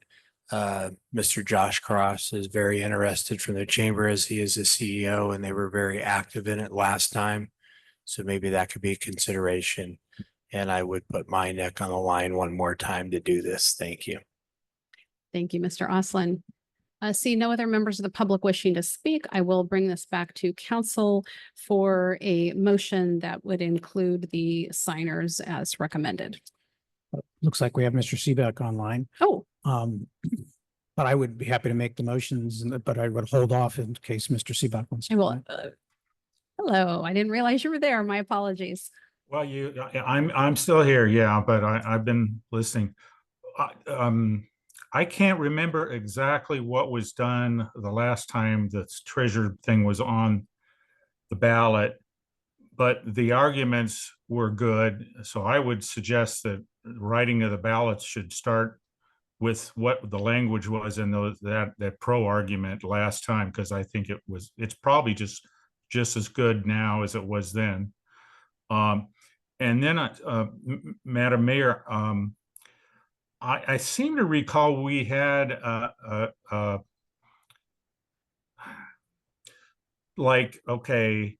on the pro arguments, it was 2 council members and possibly me.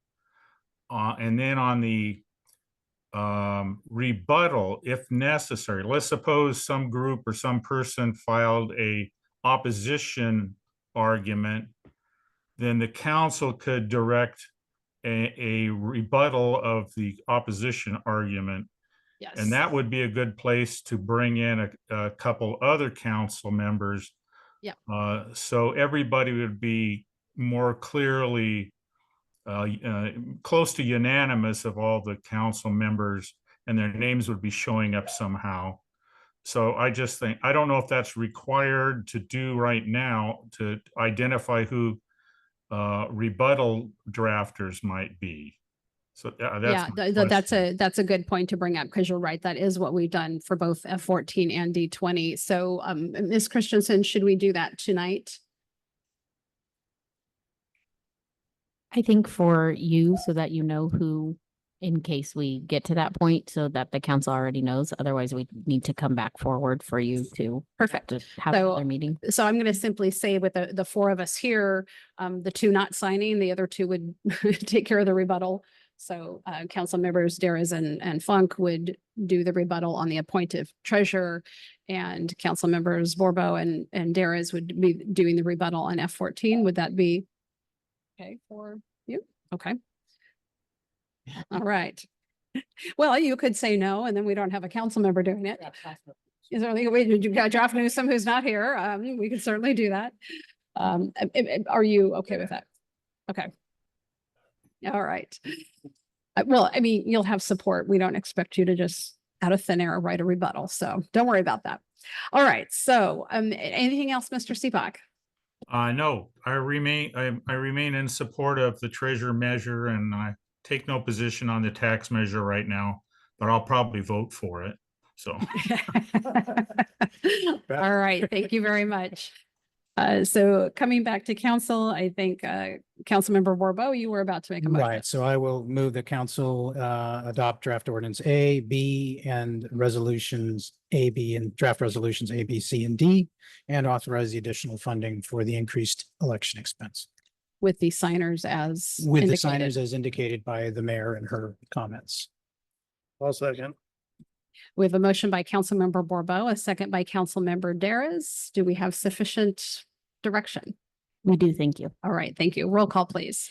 Councilmember Borbo, Yes. Councilmember Daris, Yes. Mayor Pro Tem Funk, Yes. Mayor Moreno. Yes, ma'am. Motion passes 4-0 with Councilmember Newsom absent. Excellent. Thank you. All right, we are moving on here. Council announcements and committee reports. Council on their own initiative, we might let you know ever so briefly of anything we've been involved in the community and any reports that we have on any of the committees on which we serve. So I'll go from my right to my left, start with Mayor Pro Tem Funk. Okay, the HSOC Executive Committee is meeting next week. And there's quite a bit of work going on to try to make some improvements in the process and to develop as we're getting to a stage we can do performance metrics with the new HMIS data. There's keen interest in how we do that. So a lot of work going on behind the scenes on that. As I noted at the beginning, the resolution that or the letter of recognition for the Pride event this Sunday is available for signature for those that want. And I think we saw the demonstration earlier tonight about why that might be useful for all of us to be united in our support. Thank you. Councilmember Borbo. Yes, I attended a Water Resource Advisory Committee meeting last week and nothing really of note to report. Tomorrow we'll be attending the full board meeting of the Integrated Waste Management Authority, where we will be adopting a budget for the next fiscal year, which will include a separate resolution lowering the IWMA hazardous waste or the waste management fee to 3%. So really pleased with that, assuming it happens tomorrow.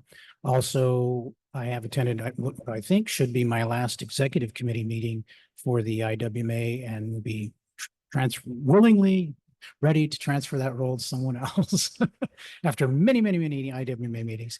So Wow, that's been a while. Yeah. So yeah, that was supposed to be like a certain period of time, but it's been very extended, which is great. We've accomplished a lot. I feel good about it. So that is it. Thank you. Councilmember Daris. All right, Air Pollution Control District meets next Wednesday. Is a bit on my calendar. It's next Wednesday, so that'll be coming up. Last Thursday, the city manager, Jim Lewis, and I attended, we're on the Visit SlowCal board. Visit SlowCal, not Visit Central Coast. So we'll try to brand that. The work that they're doing to really brand that for our county, which their work, I mean, all of us are getting equal treatment, is really doing a great job. I think the videos that they put out and the information and the outreach is, I think, is outstanding, and it's really helping tourism and bringing revenue to our county and to our individual cities. So I think they're doing a great job. It was a really good meeting. Thank you. That's all I got. Thank you. All right. I did have a SLOCOG and an RTA meeting last week, 2 weeks, May 29th, whatever week that was, and got to ride one of the new electric buses, and they took us a little tour. It actually had a good amount of get up and go going up to Santa Rosa, so we were all decently impressed. So anyway, more to come on that. And just to note, council members, Daris, Borbo, and myself, we attended the memorial service for Bob Wilkins, the first mayor of Atascadero, Mr. Atascadero, this last Saturday. And it was really just a beautiful event. So many memories shared, and just to see our community come together and celebrate someone who is so iconic and leaving such a legacy was really an honor. So with that, I will ask if we have any individual determinations. I don't see any on the agenda. All right, I'm not seeing any. We will go ahead and adjourn. Thank you all. We'll see you on the 25th.